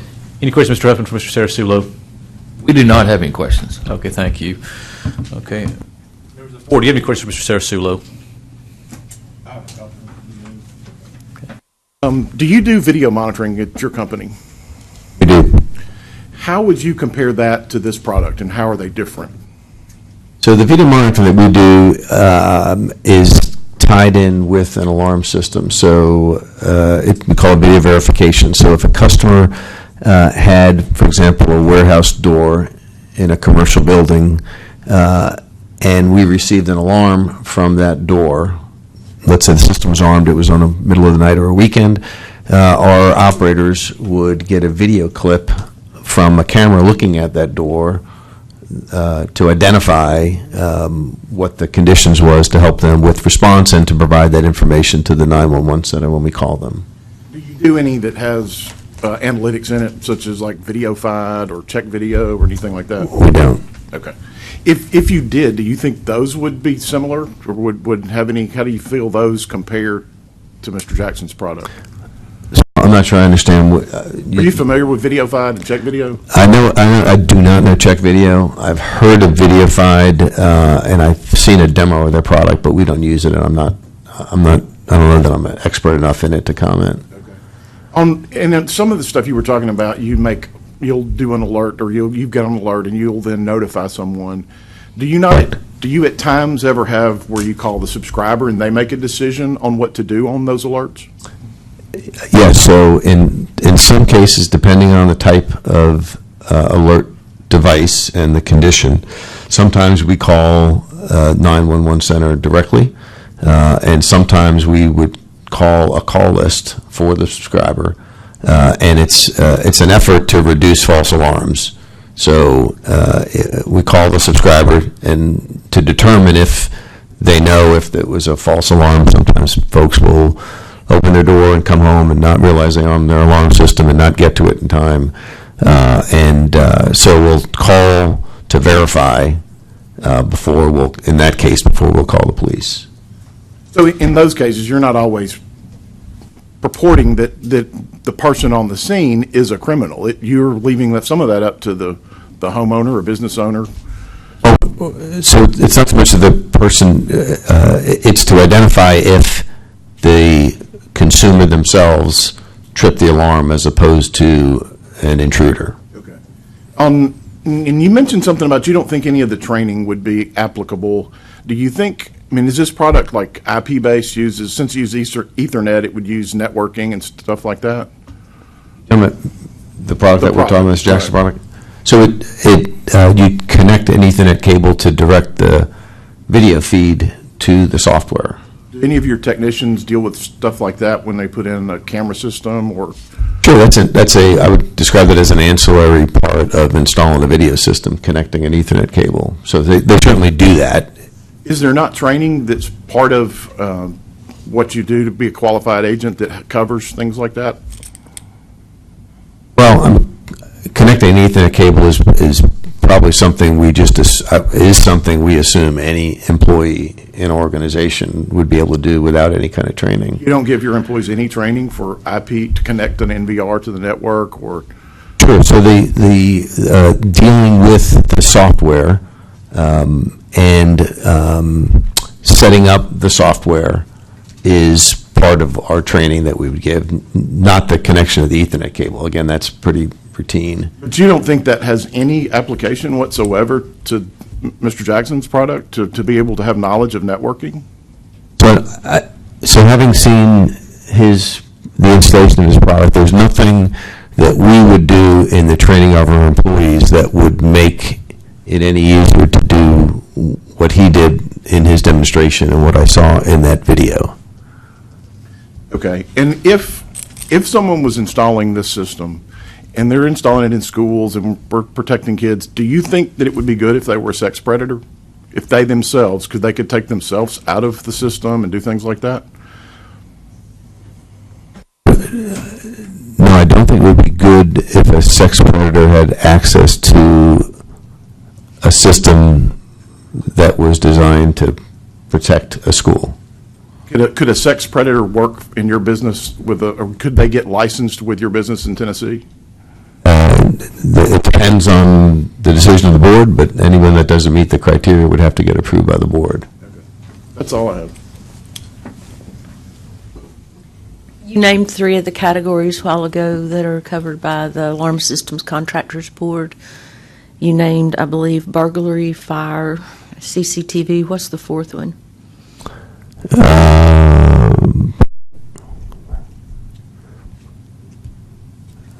Signed. Okay. What organizations do you have ties with outside of your position with ADS? I'm the chairman of the Beacon Center of Tennessee. I think Mr. Cockcroft covered part of this, but you do admit that Mr. Jackson's system does send alerts if a match is made. Is that correct? It sends a notification to the administrator. An alert, a notification. And this is very much like if I set my alarm off or one of my family or friends sets my alarm off, it's me as the end user to decide whether or not I have an emergency, correct? It's up to the end user to tell us if they mistakenly they set off the alarm. If they didn't, we'd dispatch. But it would ultimately be my decision if I was a school administrator as to what action to take on facial recognition, correct? Correct. Okay. What would be the purpose of his software being installed anywhere? To reduce the risk to that site for a sexual predator, or, as you mentioned, in a concert for someone who might be involved in a mass shooting. So would that include public safety? Of course, yes. I have no more questions. One other, on doorbell cameras. Who installs doorbell cameras predominantly in this industry and today? So consumers install most of them, but security companies install a number of them. It depends. Some of them can be standalone devices. Some of them can be integrated into a security system.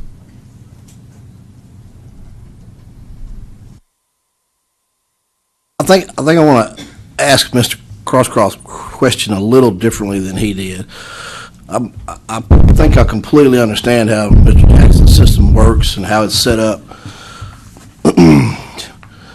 Knowing what we know and you being an expert in the industry, would you not agree that if we walked in on an existing system to install his software, would you agree that certain cameras are going to need adjusting, maybe repositioned to make the software work the most efficiently that it could? So a camera that has a good, clear view of the face, depending on the conditions, will function best and be more likely to make a match when appropriate. Mm-hmm. So it possibly could take some adjusting or repositioning or working with the camera in some way to get the best outcome that we could with that. And with that said, you being in the industry and knowing what you put your own employees through in training and qualifying and insurance and bonding and so on and so forth, would you as the customer, would you not feel more comfortable if a trained, qualified technician was working on that video system to get the peak performance out of it rather than someone that's not in our system at all? Sure. So someone who is trained in the positioning of those cameras is better suited to accomplish that than someone who is not trained in how to position a camera. I think just for the record, I know that CCTV is a category in which we license in, but we keep referring back to the alarm system today. I think really we're referring to the CCTV category, but that hasn't been brought up here today. I thought I'd bring that up. So thank you.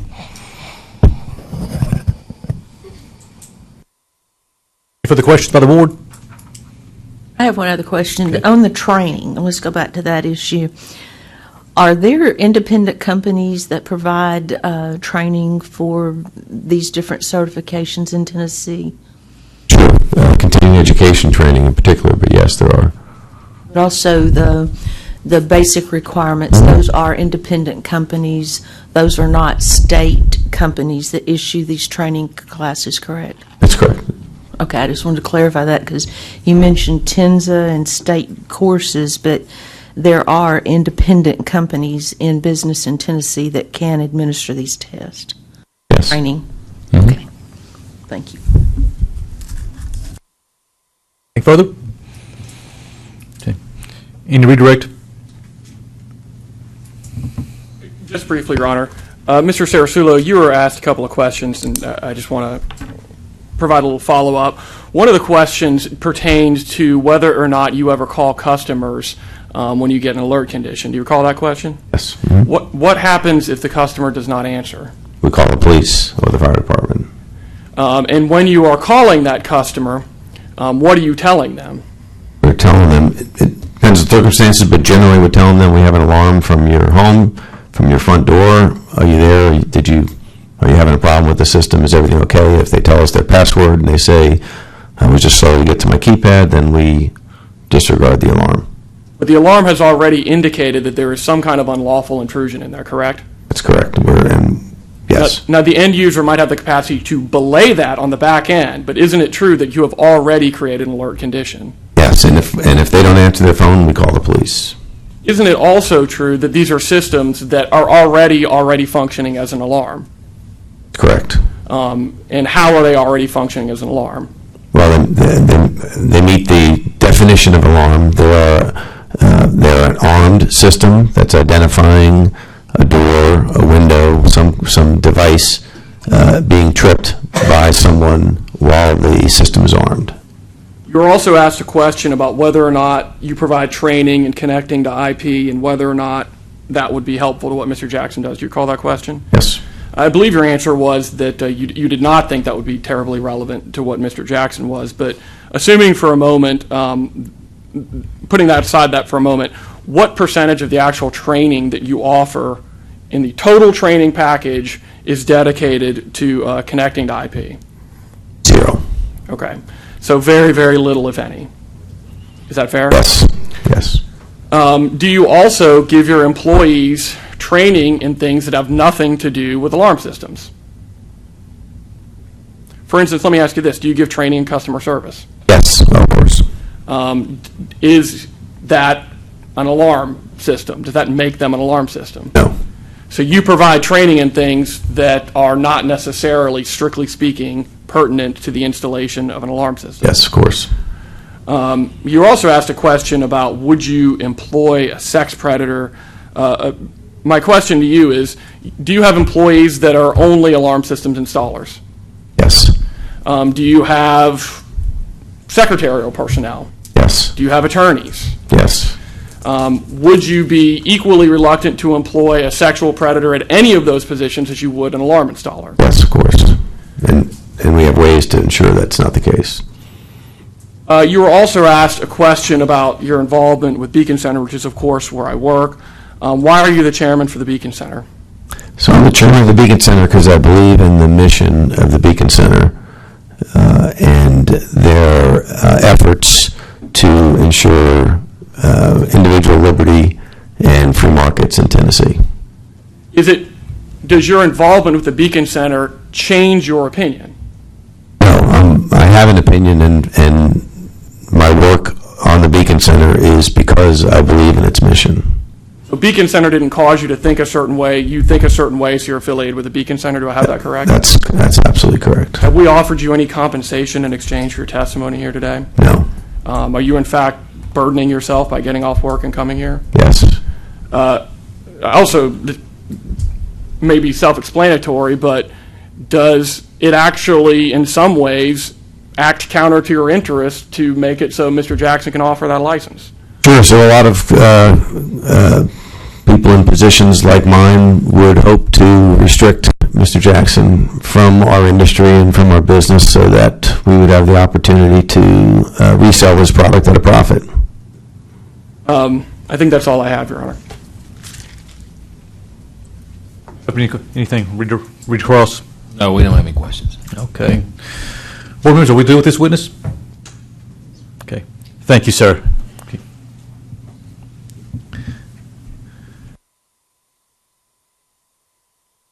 Any other witnesses? Yes, we'll call Ms. Cody Vest briefly. Okay, thank you.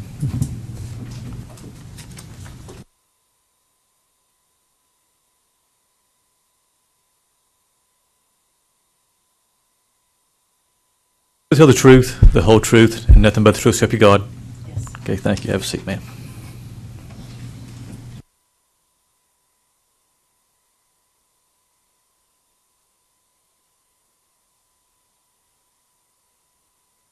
Oh, morning. How are you today? Oh, I'm fine, thank you. I just have a few brief questions. My main function is I want to have a couple documents admitted through evidence for you. But while you're here, let me just, for the record, clarify. In Tennessee, does a person need a certification to install alarms? Meet the requirements, yes. But I mean, there's a requirement that you obtain the certification before you. First. Is that correct? And you need to have a qualified agent before you can have a licensed company. Is that correct? Have a licensed company and a qualifying agent, correct? Are there penalties if you practice or install alarms without a certification? Yes. When you find out about people who are operating without a license or a certification who need one, what sort of enforcement actions do you customarily take? I'm usually notified of unlicensed activity, and then a complaint will be established. then it'll go through the complaint system, it'll go to the attorneys, and it may even come before the board. Does that include cease and desist orders? It could, yes, sir. What about civil penalties? Yes, sir. We've conducted a deposition of you before, too. Is that right? That's correct. And I just want to get this entered into evidence for the sake of the record. I'm handing you what we've marked as Exhibit 9. This is a copy for a deposition. May I hand this to the witness? Yes, you may. We're not going to go through this. I want it in the record, so I don't need to hand a copy out to this board. I'm sure they don't want to see this stack of paper if they don't have to. If anybody wants a copy of it, you only need to let me know. May we move to enter this into evidence at this point in time? Yes, you may. Here, this will be marked as Exhibit 9, I believe. Is that correct? Yes, and that'll be in Ms. Vest's deposition. The only point I want to talk about from the deposition is we did talk about a company called Lookout Portable at your deposition. Do you recall this? Yes, sir. You testified, as I recall, that the only other company that you can think of that had ever petitioned for clarifications to whether or not with their alarm system was Lookout Portable. Is that right? That's this one, yes, sir. Yes, ma'am. Within a representative time frame. Yes, sir. And I believe that your testimony was, let me know if I have this correct, that previously you had informed Lookout Portable that they were okay to distribute their product in Tennessee without a license or certification. Yes. And then that changed, is that right? Yes. Why did it change? They came before the board again for the second time, brought their information in, and the board decided that they needed to have a license. Isn't it true that there was a complaint from a competitor that prompted that? Yes. And did the competitor relate to you any new information indicating that this product was in fact an alarm system? Do you mean no? Are you aware of any information that was related that brought new information to light that affected whether or not that was an alarm system? Other than the complaint, the information that was provided, no. And the complaint that was submitted by Lookout Portable, it was sheerly for unlicensed activity. Isn't that right? They didn't send a complaint in on What did they do? themselves. Please tell me what they did. Well, the complaint was filed against Lookout. Right. That's what I'm saying. The competitor that filed that Okay. complaint, the complaint that the competitor registered was sheerly for unlicensed activity. Isn't that right? Yes. They did not relate that Lookout Portable had done something that affected, they weren't doing faulty wiring, affecting starting fires or anything like that. Is that right? There was no safety complaint. I say no safety complaint. Give me just a moment Sure. to go back but for the complaint, it was filed because they were putting in a system without a license, if Right. I'm correct. That's the substance of the complaint. Yes, sir. You also previously answered in one of your interrogatories that you will not address constitutional questions. Do you recall that answer? Yes. Okay, the next thing I want to do, we have the deposition entered. I want to hand you what's been marked as Exhibit 10. Yes, you may.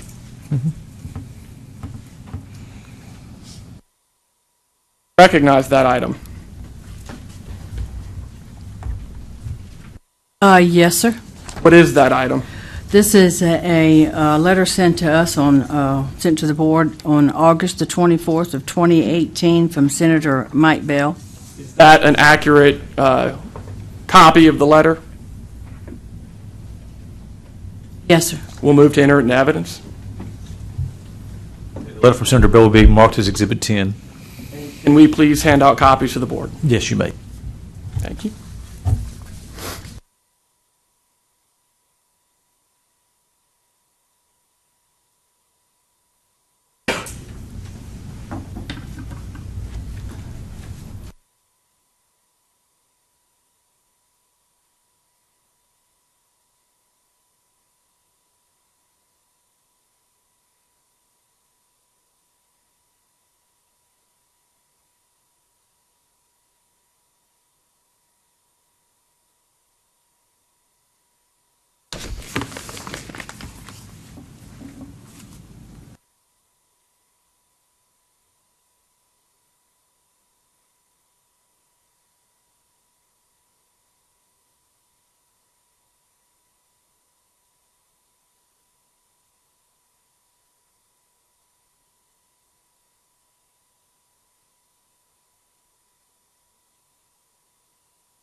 Right now, are you familiar with who Senator Mike Bell is?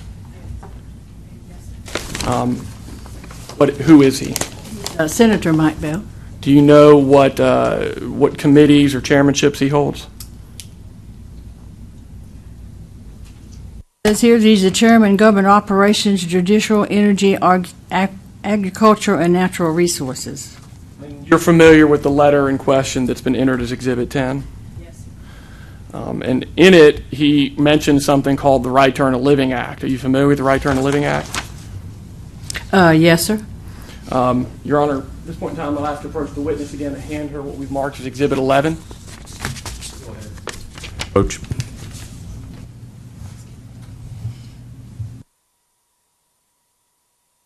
At the Right to Earn a Living Act?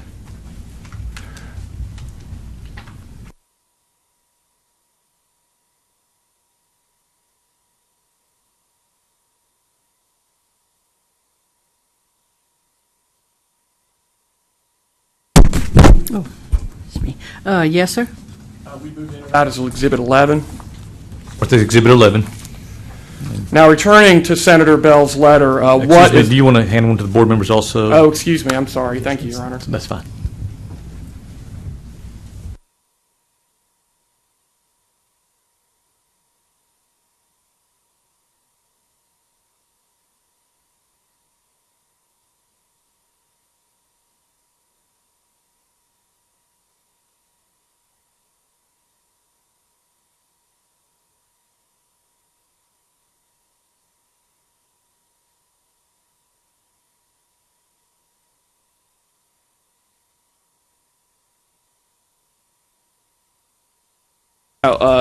We'll reference the Right to Earn a Living Act here more particularly as I wrap up. But what is the sum and substance of the letter that Senator Bell has written to Commissioner Julie McPeaks?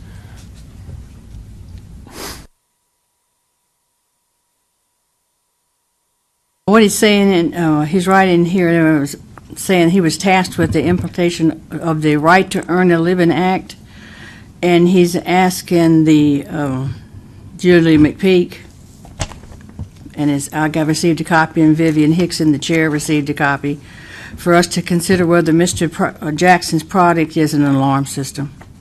And he is urging you to construe your powers narrowly in that letter as to be consistent with the Right to Earn a Living Act. Is that fair? Yes, sir. Taking a brief look at the Right to Earn a Living Act, do you see that first sentence there that begins, whereas the right of individuals? Yes, I You do. read that sentence into the record. Whereas the right of individuals to pursue a chosen business or profession free from arbitrary or excessive government interference in a fundamental civil right. Is a fundamental civil right. Excuse me, is a fundamental civil right, and then I want you to, can you also please read the last whereas paragraph into the record as well? Whereas it is in the public's interest to ensure the right of all individuals to pursue legitimate entrepreneurism and professional opportunities to the limits of their talent and ambition, to provide the means for the vindication of this right, as to ensure that regulations of entry into businesses, professions, and occupations are demonstrably necessary and narrowly tailored to legitimate health, safety, and welfare objections. Now, therefore. All right, and returning to Exhibit 10, Senator Bell states that the purpose of the law was to make sure that no one in Tennessee had his or her right to earn a living barred by a licensure requirement unless it was absolutely necessary to protect the public. Did I read that correctly? Yes, sir. And it goes on to provide that when considering whether Mr. Jackson's product is an alarm, I would urge you to avoid unnecessarily expanding the reach of the statute and to construe statutory definitions narrowly. Did I read that correctly? Yes, sir.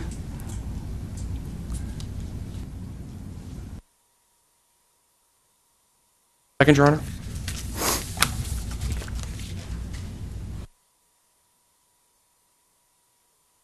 Thank you. Mr. Trev? Sure.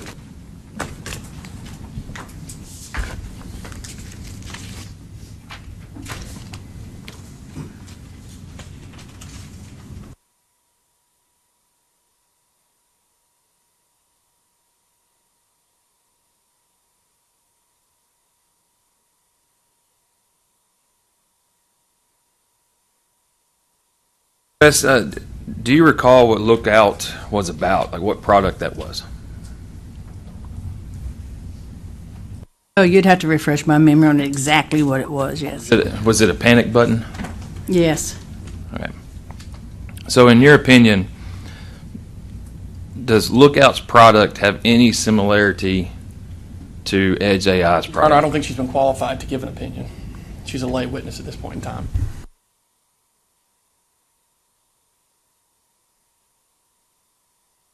I'm going to go ahead and let her testify as far as her knowledge of the case. I think she investigated the case. So I'm going to testify with that regard. But as far as the technical aspects of the panic button versus what Mr. Jackson's product is here, I just need to testify about that. But as far as her investigation of the case, that's fine. So I'm going to overrule the objection. I'm so you're going to have to ask me again after So discuss it.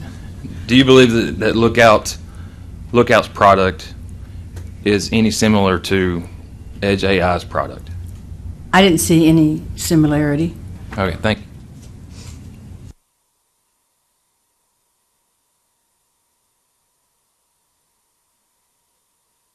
Board members have any questions for Ms. Vest? Couple. On the, and what was the other one called, Lookout? Was there any remote monitoring or off-site monitoring or anything involved in that one? Not that I remember, no, sir. And on the public chapter that was introduced, I guess Exhibit 11, where it starts at 4-5-501, it's referencing rules and policies there, right?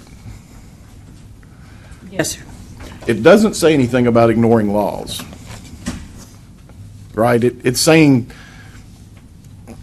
as far as any rules or policies that the board were to make, that we should try to, to make it an easy entry or for someone, but it doesn't say anything about ignoring laws, right? I don't see that in this, no, sir. Okay, thank you. Earlier, Mr. Jackson cited, I think it was no less than $1,000 and not more than $5,000 per occurrence for civil penalties. And then he also cited, I think, a 1 to 6 month jail time. Does this board have the authority to issue any type of criminal sanctions? If there's a violation between the fine's $1,000 to $5,000 and it's classified as a B misdemeanor, my answer is going to be no. The board does not. We have administrative authority only based Only. on, and the cases that we hear are totally anonymous, and we have no prior knowledge or involvement in those. Is that correct? Everything is presented to the board anonymously, correct?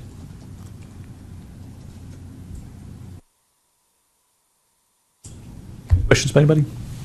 Okay. You need to redirect, Mr. Wisek. Very briefly. Ms. Vest, you were asked about whether or not you have the power to ignore the law. You recall that question? If it was worded exactly like that. I may be overly generalizing, but you're familiar with the line of questioning which I'm Yes, talking sir, about. the question, yes. I just want to clarify. You pull out Exhibit 10. That's the letter from Senator Bell. Turning towards the last two sentences, he's urging you to avoid unnecessarily expanding the reach of the statute and to construe statutory definitions narrowly as embodying the intent in the passage of the Right Turn to Living Act. Is that what he is saying? That's what it reads, yes, sir. Turning just briefly, there was a comment about criminal sanctions. It's true that the board does not have the power to level criminal sanctions. Did I understand you correctly when you testified that? But isn't it also true that unlicensed activity is a Class B misdemeanor? Yes. And that is a punishment that Mr. Jackson would face, whether or not it comes from this board or anybody else, were he to practice without a license. if this was construed to be an alarm system? Yes. Thank you. Heffernan, can I recross? No, Your Honor. Okay. Yes, from the board for this witness? Okay. Thank you, Ms. Vest. Okay. Any other witnesses? Your Honor, we have no further witnesses this time. I do want to offer in a transcript of our telephone hearing earlier. It's a self-authenticating document transcribed by our court reporter. We have this marked as Exhibit 12. Well, then. You want to give it to the court reporter's fine here? That's fine.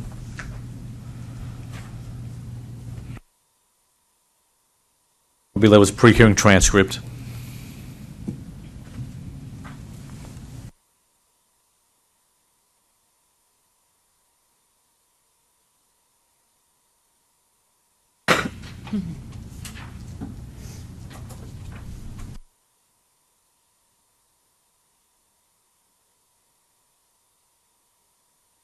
I just want to read briefly from this transcript with the court's permission. This is a statement from Mr. Huffman. Based on the petition for the declaratory order at this moment, what the facts are in the petition would state that it is not an alarm system that would require licensure. If he needs some type of order or something from the board, we can get that for him. Thank you, Your Honor.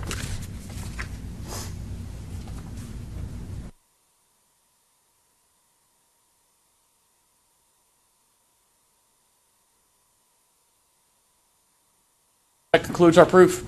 Okay, thank you. Mr. Huffman, will the board present any kind of witnesses or proof at all? I mean, I'm sorry, the department. Department is not presenting any witnesses or proof. I take there'd be no rebuttal testimony then? 1 second, Your Honor. Sure.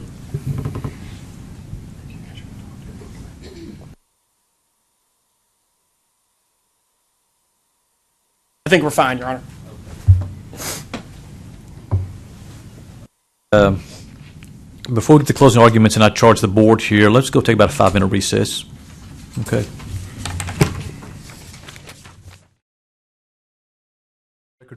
Okay. Okay, we're back on the record in the Adam Jackson matter. We'll move to closing arguments. Mr. Busek, do you have any closing arguments you wish to make? With the court's permission, I'd love to make brief remarks. Sure.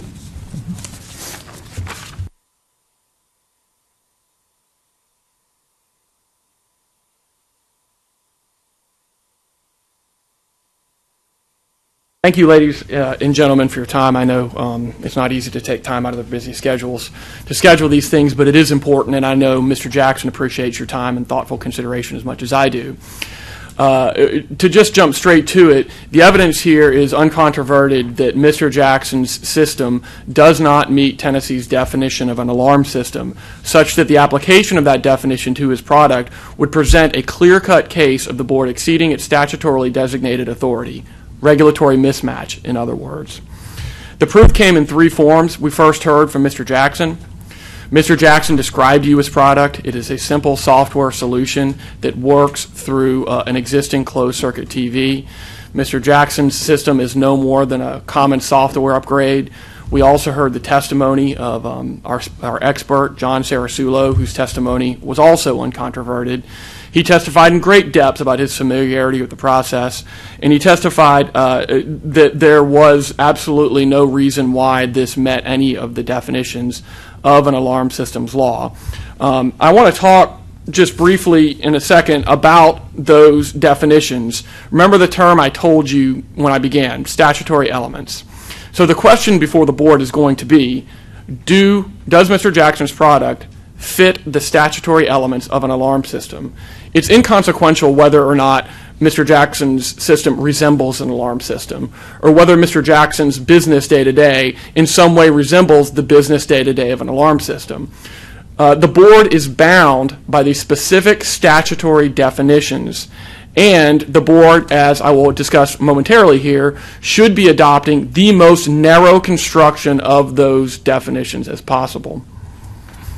In short, the evidence here has shown not only that Mr. Jackson does not have an alarm system, But we actually heard two additional things: that there's no reason whatsoever to require a license or certification of Mr. Jackson because his product has no tendency whatsoever to implicate any public interest.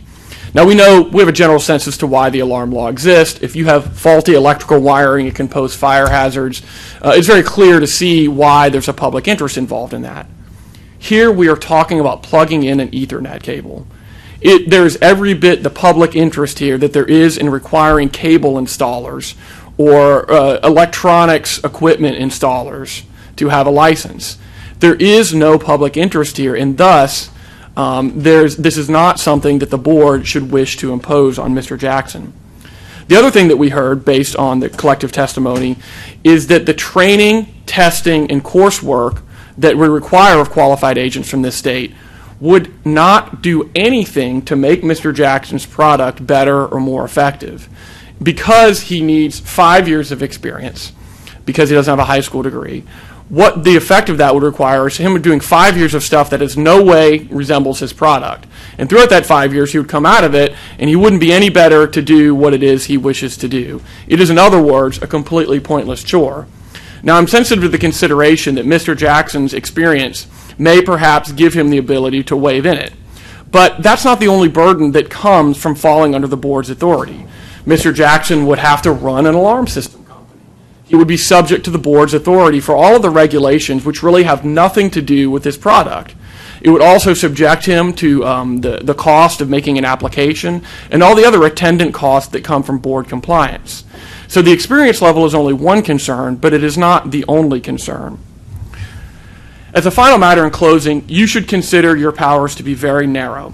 I want to point out that, as you heard, there was a letter directed to the commissioner from the chairman of the Government Ops Committee, Mr. Mike Bell, and he made reference to Tennessee's recent enactment of the Right to Earn a Living Act. The Right to Earn a Living Act was a recent legislative attempt to reaffirm what should be obvious. One of the most important civil rights that all of us, including Mr. Jackson, enjoy is the right to earn an honest living. And therefore, it was in the public interest that we not burden that right unless it is demonstrably necessary. And the proof has shown overwhelmingly that, forget about whether or not this is or is not an alarm system, that his product in no way burdens public health, safety, or welfare. And furthermore, there was another clause in the legislation as well that says that we should not require a license unless it is demonstrably necessary and the least burdensome means of installing quality. Look, there are far less burdensome ways to ensure quality out of Mr. Jackson's product. The market will sort it out. He could be subject to bad Yelp reviews. This is a man that could have a voluntary testing and training regime. There could be bonding requirements. All of these are things that are less restrictive than out-and-out a mandatory licensure that could ensure any consumer concern that there might possibly be. In short, there is no reason for a license regime to be imposed on Mr. Jackson. To quote the letter, the purpose of this law was to make sure that no one in Tennessee had his right to earn a living barred by a license requirement unless it was absolutely necessary to protect the public. When considering whether Mr. Jackson's product is an alarm, I would urge you to avoid unnecessarily expanding the reach of the statute and to construe those definitions narrowly. A narrow construction of these statutes easily leads to only one conclusion. This is not an alarm system. To return to those definitions, there's 3 ways to be an alarm. The first one is it has to be designed to record, monitor, or protect against personal property loss or injury. It's not designed to do that. It's not designed to do anything other than provide instant information to a user who will, in the end, make a decision about how to apply that. But it is not personal or property loss because the applications are endless. It's not limited to that. An end user makes a determination what to use it. Furthermore, the second element, it has to be personal or property loss or injury resulting from fire, smoke, heat, burglary, theft, pilferage, or other losses of that type. There's no evidence whatsoever that Mr. Jackson's product relates to fire, smoke, heat, burglary, theft, shoplifting, pilferage. I mean, the common applications that we've heard are like mass shootings and denying entry to sex predators. That is not fire, smoke, heat, entry, burglary, theft, shoplifting, pilferage, or other losses of that type. Nor would it meet the second definition, monitor, protect, or to prevent intrusions. An intrusion means an entry designed to effectuate an unlawful act. And here, again, there's no representation that this is an unlawful act. It just tells you that there is a person on the premises. Now, if this definition stated that an alarm system is something designed to provide notice of entry, then that would be something that would make his product an alarm system. But because the product makes no representation that this is an unlawful entry, Mr. Jackson even told you, this might actually be a sex offender. But it is up to the end user to make that determination. But even if it is a sex offender, that sex offender might have a legitimate reason to be on the premises. So there is no representation that this is or is not an unlawful entry. Finally, the third definition is whether or not it detects or summon aids in other emergencies. Detect means to discover the true character of, or existence, or presence, or effect of. Summon means to order someone to come. And neither of that is here. This is not a system that provides notice to police or fire telling them that there is an emergency on scene. It isn't even a system designed to provide notice to a homeowner that they have had a hit consistent with fire or unlawful entry. It is simply information. I would submit to you that what we have here is no different than a wanted poster. And if we had a wanted poster in a post office and someone sat there and watched people come in and said, that person looks like that person, I'm going to go tell the principal. That is no more of an alarm system than what this is. This is just a 21st century version of that. But it is not an alarm system. I also want to draw the board's attention to the final exhibit we entered, which was the statement. And again, this is a statement that comes from Mr. Huffman. Based on the petition for the declaratory order, what the facts are in the petition would state that it is not an alarm system and would not require licensure. And this board has the ability to consider that too when arriving at its determinations. In conclusion, ladies and gentlemen of the board, this is a good soldier. This is a person who fought for his country. This is a person who defended his country, and he came home and he just wanted his slice of the American dream. And I think that we should give it to him. Doing so would be consistent with the purposes of the Right to Earn a Living Act, and I thank you for your time here today.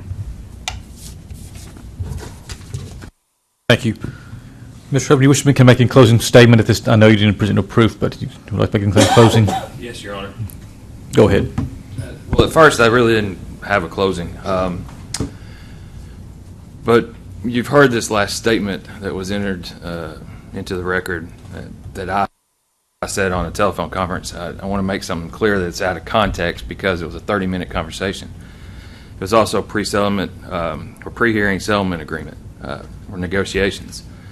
But you also heard today that the judge said that anything that was said before today is irrelevant. It doesn't matter what Ms. Thomas says. It doesn't matter what I say. Those are just opinions based on what is presented to us. So today, you've heard the proof. It's been presented to you, and now it's just time for you to make your decision. Thank you. Thank you. Before I charge the board, I need to address, I guess, Mr. Busek's motion that he made regarding a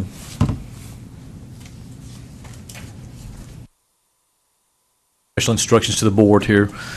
Mr. Busek, I'm going to go ahead. I've had a chance to review that brief. Like I said, unfortunately, I can't really get in detail, but I want to go in on the record, go ahead and deny the motion on the record here, so that way it preserves your right to appeal this later on if that's what you choose to do. Okay, so I hope I'm not limiting your rights in any way or Mr. Jackson's rights, depending on what the board does here. So, but I think my instructions that I will give to the board will be adequate and will address the concerns you may have. I hope they do anyway, but obviously if they do not, your right to appeal has been preserved in this matter.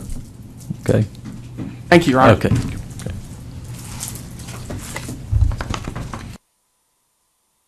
I'm going to now charge the board. The board has heard the proof in this matter of Adam Jackson doing business as Edge AI. It is now my duty to charge you as to the law you must follow in reaching your decision. You are the exclusive judges of facts in this case. You also are the exclusive judges of the law, specifically your statutes, rules, and regulations and their application to this case. You should apply the law to the facts in deciding this case under the directions of my charge. You exclusively have the authority to make findings of facts and reach conclusions of law in this matter. No one else can participate in your deliberations. However, if you find that you need to have the law or legal terminology explained to you, I can assist you.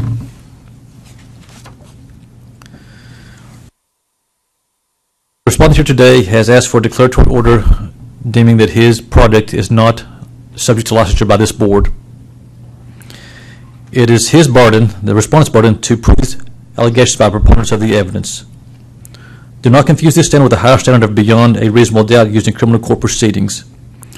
A proponent of evidence means that the greater weight of the evidence, or that there is sufficient proven information to cause you to believe that the respondent's allegations provided the more probable conclusion based upon all the evidence presented at this hearing. You must limit your inquiry to what was provided to you today in the evidence and the testimony.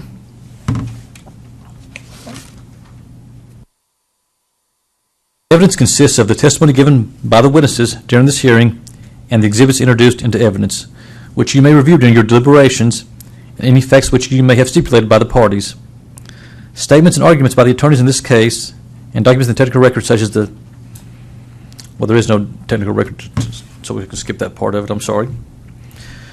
You may use these arguments and documents to assist you in making your findings of facts and conclusions of law, but you should do so only after careful consideration and determination that they accurately reflect your own independent recollection of the evidence and your own conclusions from the evidence.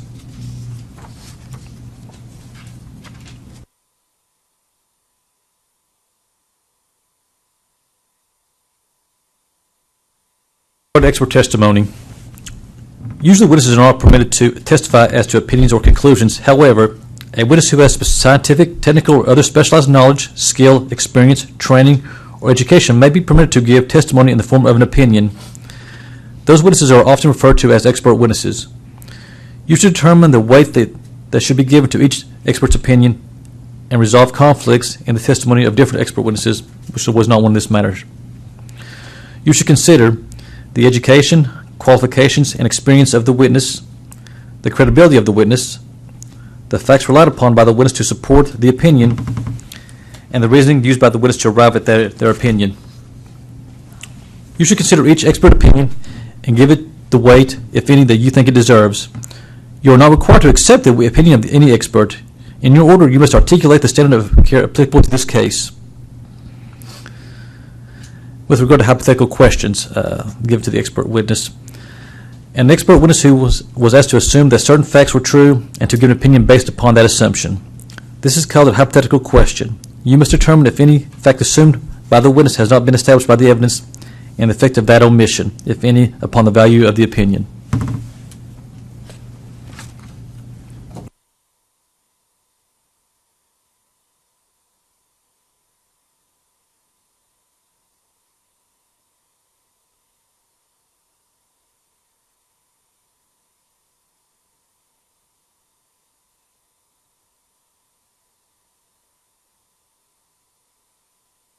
Although you may only consider the competent evidence presented during this hearing in making your decisions, this does not mean you are required to set aside your common knowledge and expertise in the field of alarm systems. You may and in fact should weigh the evidence in light of your training and your own observations and experience. As mentioned earlier, the state has the burden of proof in this matter. The respondent has the burden of proof in this matter.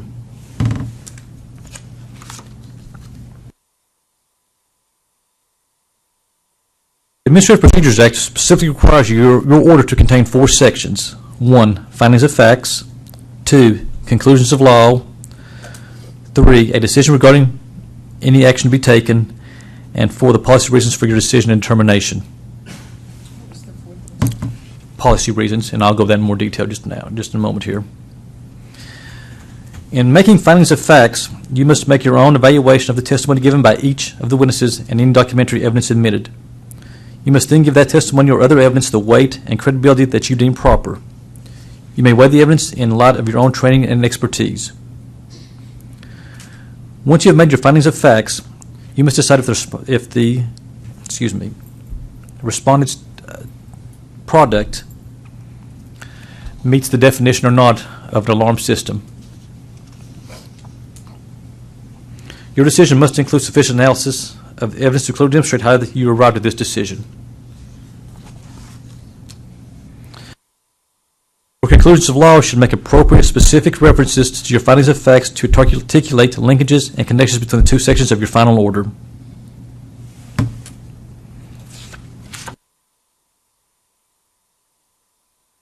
Finally, a policy reason must accompany your determination to state why the decision you reached in this situation is appropriate.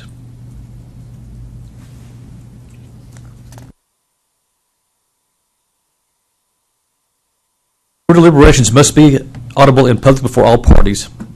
If you need assistance with the law or the structure of your order, I will be available to assist you.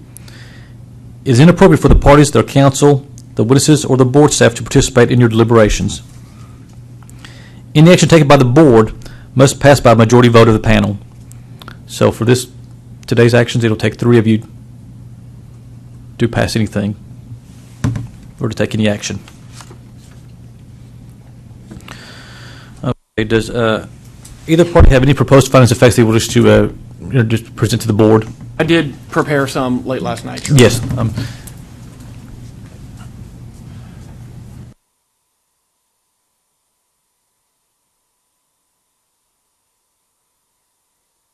Sure. While you're doing that, I'm going to let me read this here. In just a moment, responsive counsel will distribute the proposed findings of facts and conclusions. You may consider these as you make your determination. Please remember, you are not bound by the parties' proposed findings and conclusions.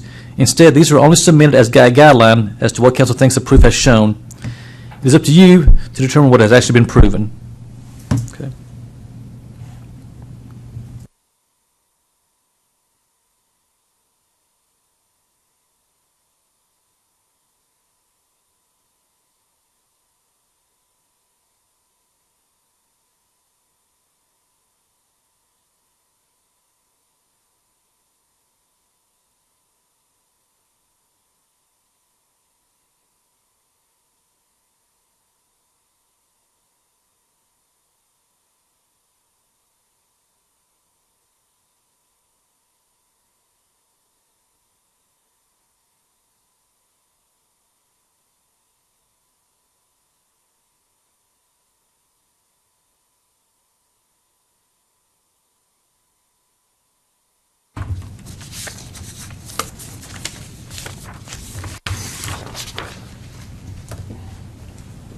Going to provide these to you. You can just provide them, that's fine. Or if you have an extra copy for me, I'll take it. That's fine.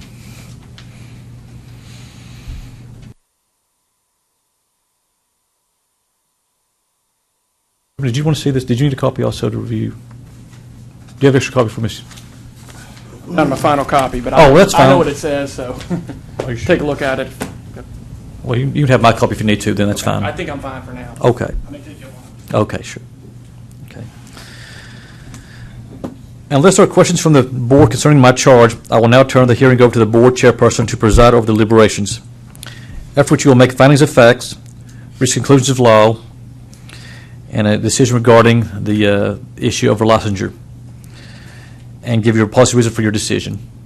So I'll turn over to the chairperson. Thank you.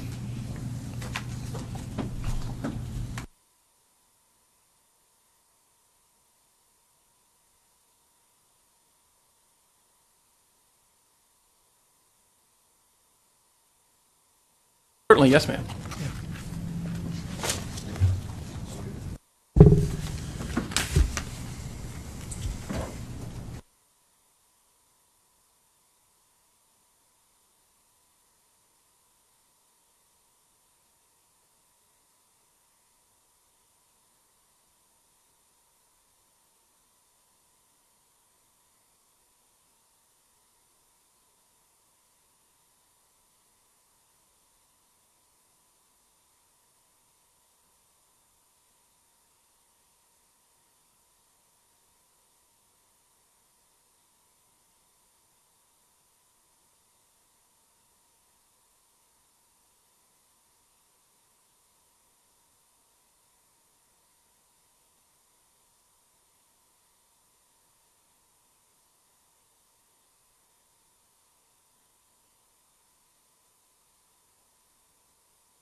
Has the board had a chance to read over the proposed findings of facts? Okay. Well, as I told you in your charge, your deliberations must be done in public and audible enough for everyone to hear for the record. Okay, so I'll turn it over now to the chairperson now. Your deliberations in public.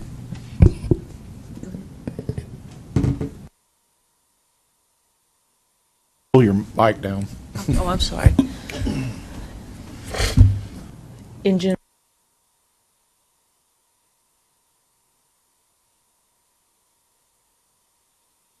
We get an actual copy of the definition of alarm system of the, I think that was referenced, but I don't actually have the actual words or verbiage. And do you have the?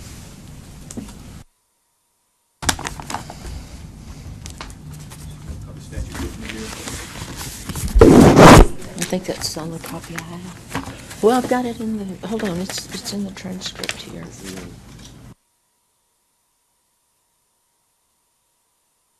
Ask the attorneys here. And in your pleadings, did y'all submit a copy of the statute with any of your pleadings here?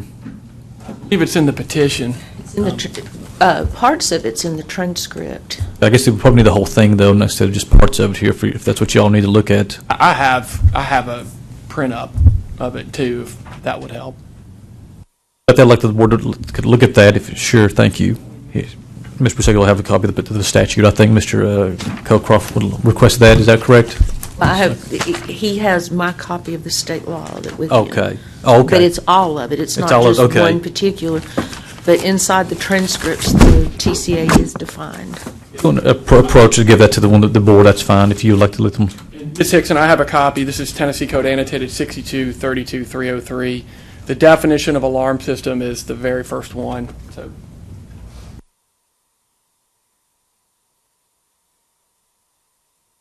Thank you, Mr. Busecki. Thank you. My pleasure.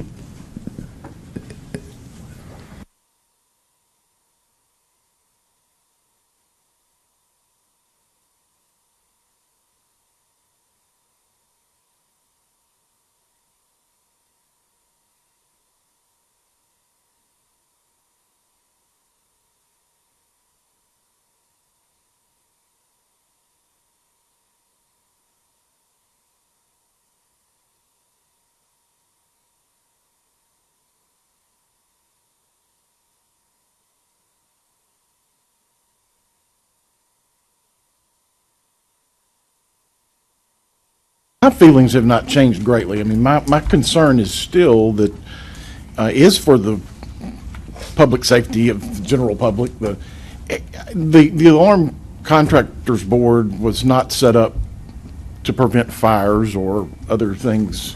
It is about the people behind it more than anything else. It's about making sure that the people, we're not putting a burglar in there, or we're not putting a sex offender to oversee a system for sex offenders. That's nothing about Mr. Jackson. And I think that's why all these people are so quick to say, oh, we have no problem doing business with him, whether he has a license or not, because of him. But who's to say that someone else that, goes into business is a sex predator, and they take their picture out of it, or they go in there? To me, it still falls under this. I guess the issue is, I mean, it does monitor, it does summons aid. I know that's it's the person, it's notifying someone that is going to come to it. That's the purpose of it. Whether if they don't, that's their own fault. You're saying that that he said that they don't have to respond, but that's its purpose, is for someone to respond to it.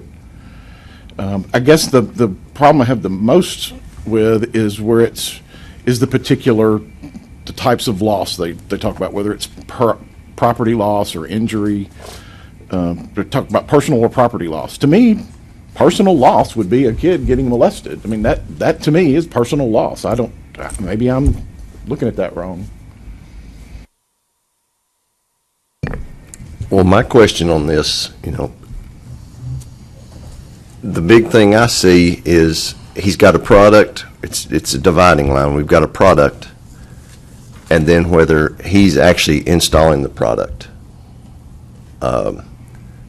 we've got camera manufacturers out there right now that's doing analytics, and they don't come before us, and we use their products every day. What I'm seeing, my dividing line is Mr. Jackson's product sounds like an excellent product. Would be very good for the market.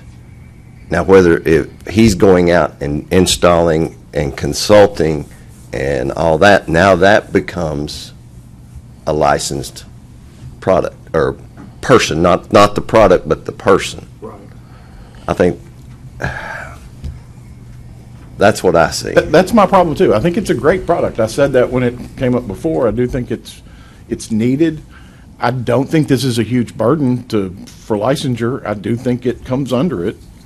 The description of alarm system is weird in this statute, but it is to cover CCTV. I mean, clearly when it talks about view, monitor, it's supposed to be more than just an alarm system. It is weird that that's the description, but I don't believe CCTV is ever defined anywhere else in the statute. Clearly old and needs some updating to better address newer equipment. I don't feel like that the software itself that we're looking at, I don't really feel like it does meet the criteria of an alarm system as just itself. It's everything that goes with it. It's once it's installed, what now? Now I've got to work on the camera system of some sort, I believe. I don't think it's a simple plug and play. I think it's something that takes some technical background.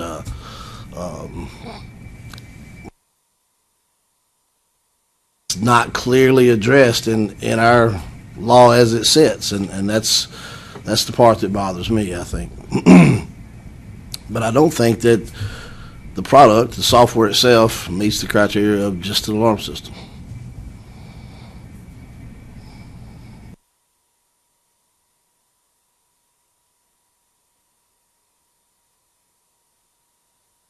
One of the things is the product that he's offering being software. There's no limit to just it being for sexual predators. If he can go in and do a dump from any criminal justice system on sexual predators, there's nothing to stop him from getting those on other crime classifications, which could loss of life and loss of property, depending on what that person's prior criminal history is. Secondly, if this is not a monitoring system of every person that walks into a church, synagogue, school, I don't know what is. And it also, the software in itself does facial recognition, and it alerts somebody, which these aren't our laws. These are the laws that this board is bound to abide by. In the past, and again today, even in your closing, you know, Mr. Jackson wants to be involved in the installation or the recommendation of cameras. That clearly falls under the CCTV definition under state law, TCA 6232-303. And then that's my opinion, that unfortunately it does reach into not necessarily a burglar alarm or a fire alarm, but it falls under the CCTV and the monitoring statutes. And at one point, intrusion was discussed as to whether or not it was about intrusion, but it does also, there's an or in there. B says monitor, detect, or prevent intrusion, or detect and summon aid for other emergencies. So even if you throw out intrusion, you still have detect and summon aid for other emergencies. And if it's not an emergency that a sexual predator's on site, even if they're legally there, it's still something that an administrator needs to go see about them, and that's the purpose of it. That's what they're trying to do.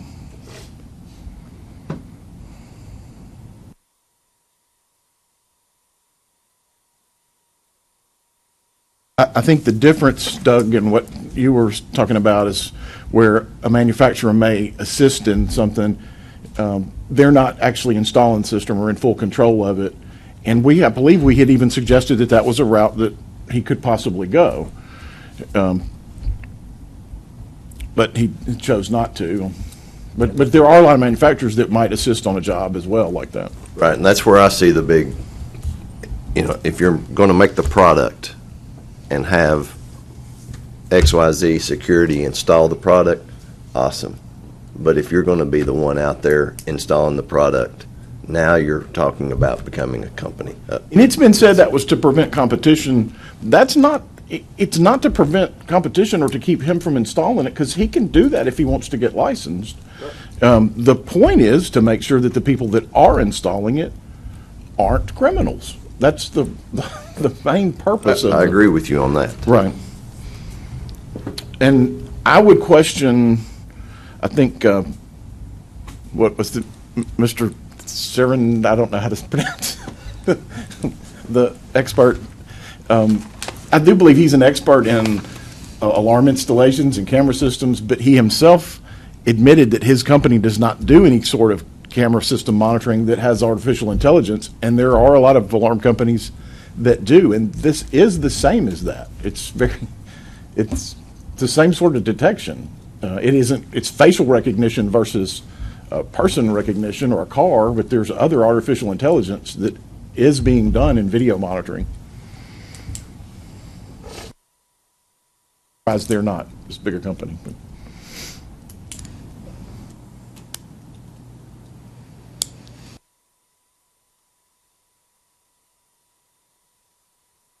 Provisions of law, or you want to go ahead and spell out the finding of facts?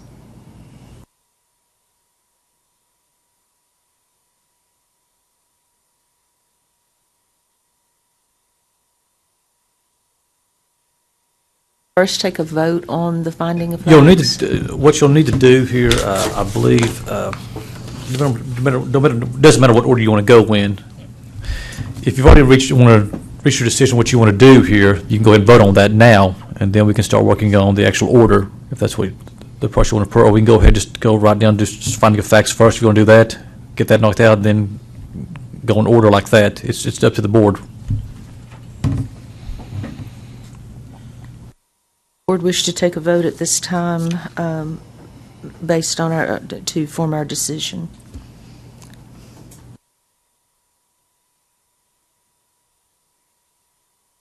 We've got the facts. We just need to formalize the language of the yes, facts. You need to go ahead because I guess that done first. Will the department be drafting this order? Who will be drafting this order on behalf of the board? It'll be the department. Okay. Yeah, you'll need to go ahead and start spell that out so they can start working on preparing the order based on this. So you'll need to work on your findings of facts first. Then I guess to go and do this in order.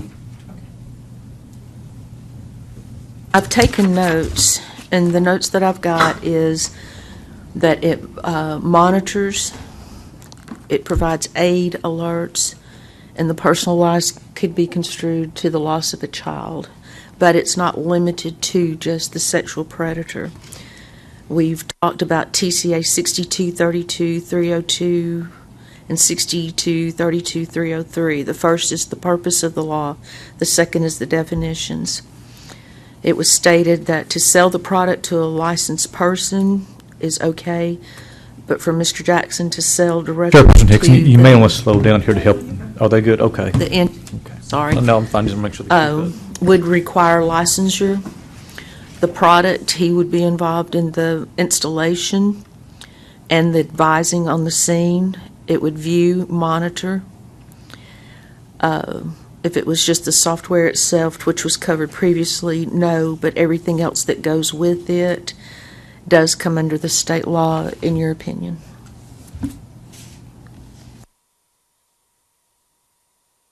I don't know if I left out anything or not. I tried to take notes from each of you as you were speaking.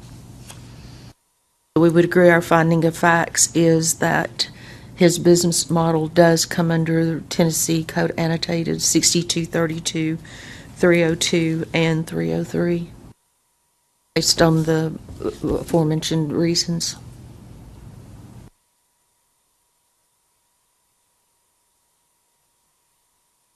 All right, our finding of facts as follows is TCA 6232-302, the law of purpose. The purpose of this part is to provide uniform procedures and qualifications throughout the state for the certifying, licensing, and regulation of alarm systems contractors, and to protect the safety and security of persons and property by assuring the competence of individuals or companies offering alarm systems and services to the general public. 6232-303 as the part definitions as used in this part, unless the context otherwise requires. Alarm system means any mechanical, electrical, electronic system or any combination of those systems designed to record, view, monitor, protect against, avoid, and reduce the probability of personal or property loss or injury resulting from fire, smoke, heat, burglary, theft, shoplifting, pilferage, or other losses of that type. Or to monitor, detect, or prevent intrusion, or detect and summon aid for emergencies. An alarm systems contractor means any person, firm, association, or corporation that sells or attempts to sell, installs, services, or monitors alarm signals, signal devices, fire alarms, burglar alarms, television cameras, or still cameras used to detect fire, burglary, breaking or entering, intrusion, shoplifting, pilfering, or theft. And as Mr. Jackson has stated, his system is not simply limited to such predators. It could be expanded depending on the personal customer's need to include other classification of crimes. If he wishes to sell his product to a licensed person, the board has no issue with that. If he wishes to be on site selling directly, involved in the advising the installation of any type of cameras, then that does, under our statute, require licensing. He has stated that he does want to be involved in that part. The software itself would not be a problem, but everything else that goes along with it does require licensing. Does that satisfy the finding of facts for y'all? I would ask for further findings of fact if I may be permitted to do so. You can certainly ask for that, and obviously the board is up with the board whether they want to include anything else. That's up to them, but you can certainly request that. We'll be certainly seeking. There's in all likelihood we'll be seeking further review of this. I think we want the fullest record that we can get. To the board, if they want to add anything to, that's fine. It's at their discretion to do that. Do y'all have anything else you would like entered into it?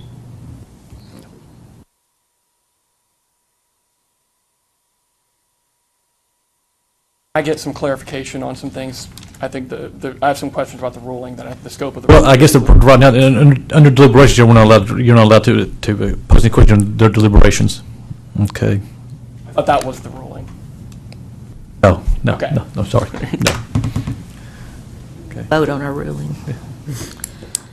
But we are in agreement on the findings of facts as read into the record, correct? Conclusions of law, I think, has already been included into the findings of fact. That would be Tennessee Code Annotated 6232-301, 6232-302, and 6232-303. Those are the short title, purpose, and the part definitions, respectively. For the board's actions, you'll need to take a formal vote on that, On the decision. on your decision, yes. And if you could, or just take a roll call vote down the line so every board member can be voted on, be heard on the record. Is it the decision of this board that the system proposed by Mr. Jackson does come under TCA 6232, 301, 302, and 303? If so, vote yes, Mr. Harvey. If not, vote no. No. Mr. Frakes. No. Mr. Cockcroft. That it does come under? That it does come under, does the product he's selling come under the definition of these? And your vote is no. Your vote is no. Yes. Yes. No. Yes. So the noes have it 3-2. That it does not come under licensing. Okay. Okay, then the policy reason why, basically just short statement that The board does not feel like it comes under the definition of an alarm systems contractor.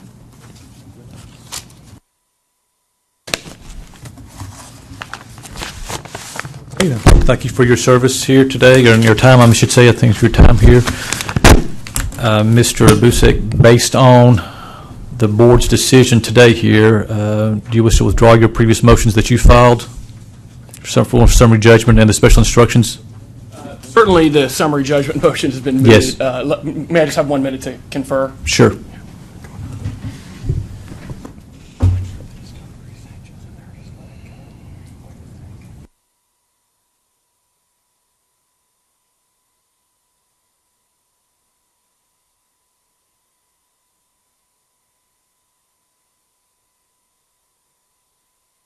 Your Honor, we'll withdraw the 2 pending motions at this point in time. Thank you. Okay, if there's anything further then to take up from the department? I don't believe there's anything else. Okay. Okay. No, sir, Your Honor. Okay. And members of the board, anything else? Okay, then we're adjourned. Thank you very much. Thank you.